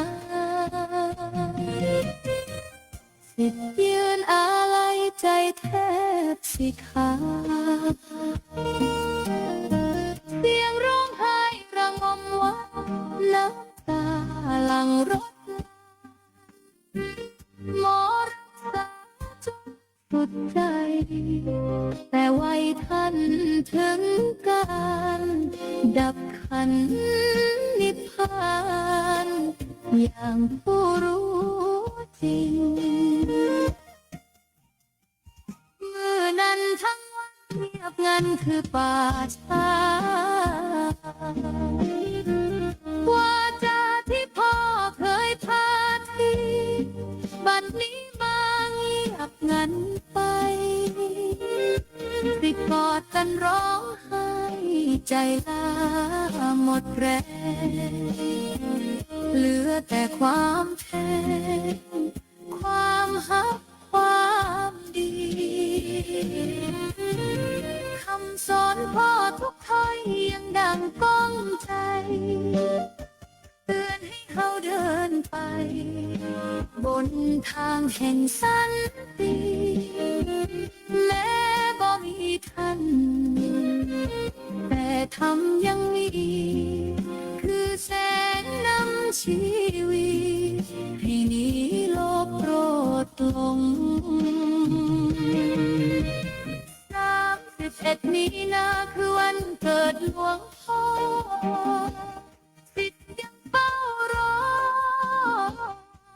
ำบุญทุกปี งานชาตการนี้บอกเคยห่างหนีรวมใจพักดี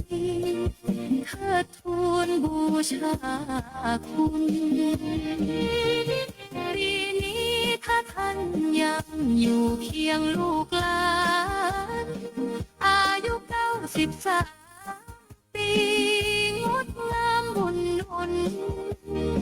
แม้ท่านล่วงลับไป แต่ใจยังคงอบอุ่น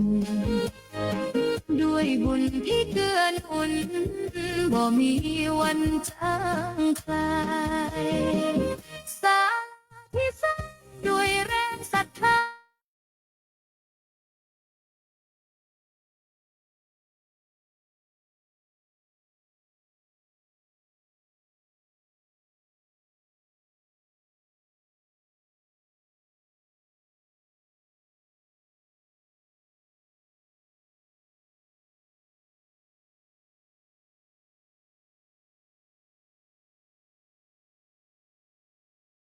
อันอยู่คู่สามโลกตลอดไป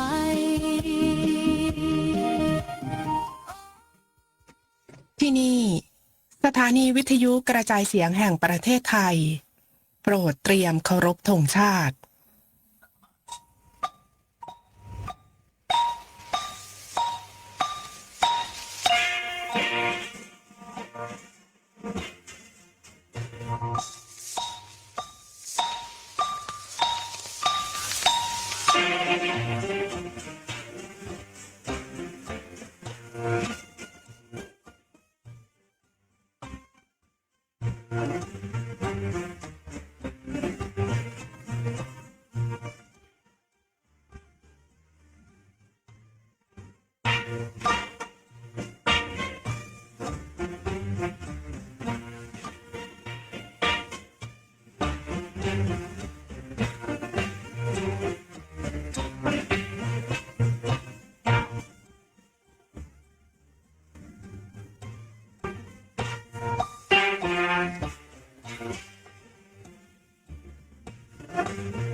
เวลา 18 นาฬิกา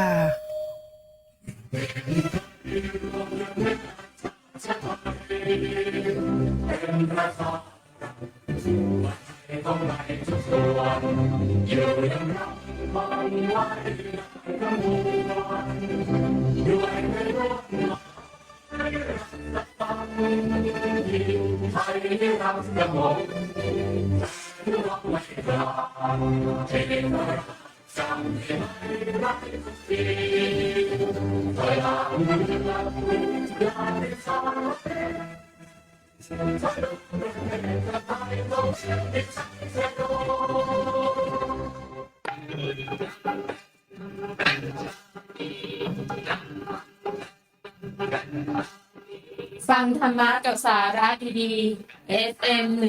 102.75 เมกะเฮิรตซ์กัมมุนาวัตตีโลโก สัตว์โลกย่อมเป็นไปตามกรรม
นะโมตัสสะภะคะวะโต สำนักงานพระพุทธศาสนาแห่งชาติ ขอเชิญชาวพุทธร่วมใจปฏิบัติตามแนวศีล 5 คือ 1. ไม่มุ่งร้ายทำลายผู้อื่น 2. ไม่ทุจริตช่อโกง 3. ไม่ประพฤติผิดในกาม 4. ไม่หลอกลวงกล่าวเท็จ และ 5. ไม่เกี่ยวข้องสิ่งเสพติดให้โทษ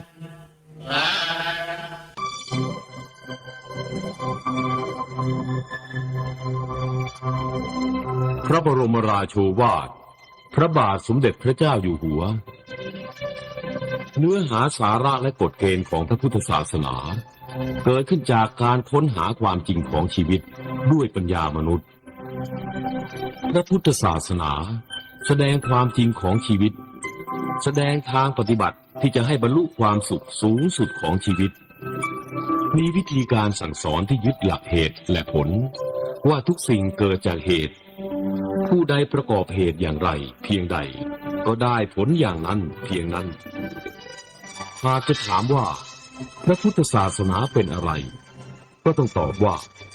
โดยเนื้อหาที่เป็นเรื่องความจริงของชีวิตพระพุทธศาสนาเป็นปรัชญาโดยวิธีการสอนที่ยึดหลักเหตุผล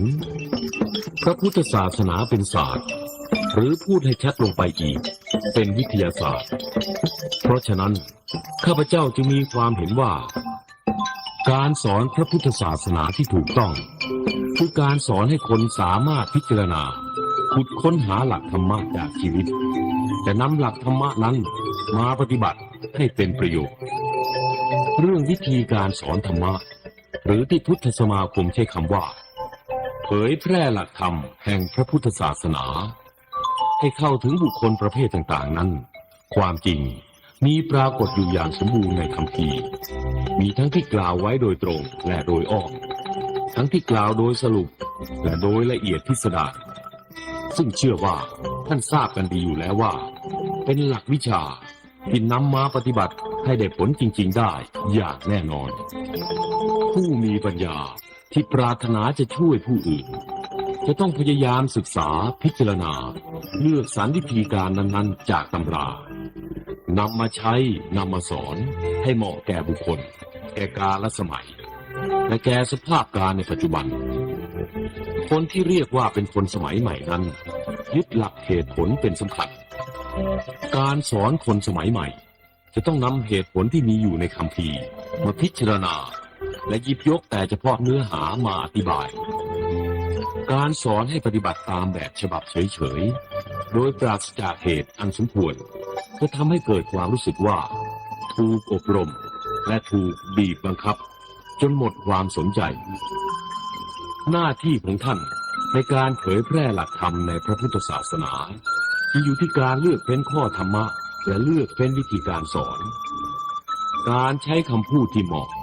อธิบายหลักธรรมะเทียบเคียงกับตัวอย่าง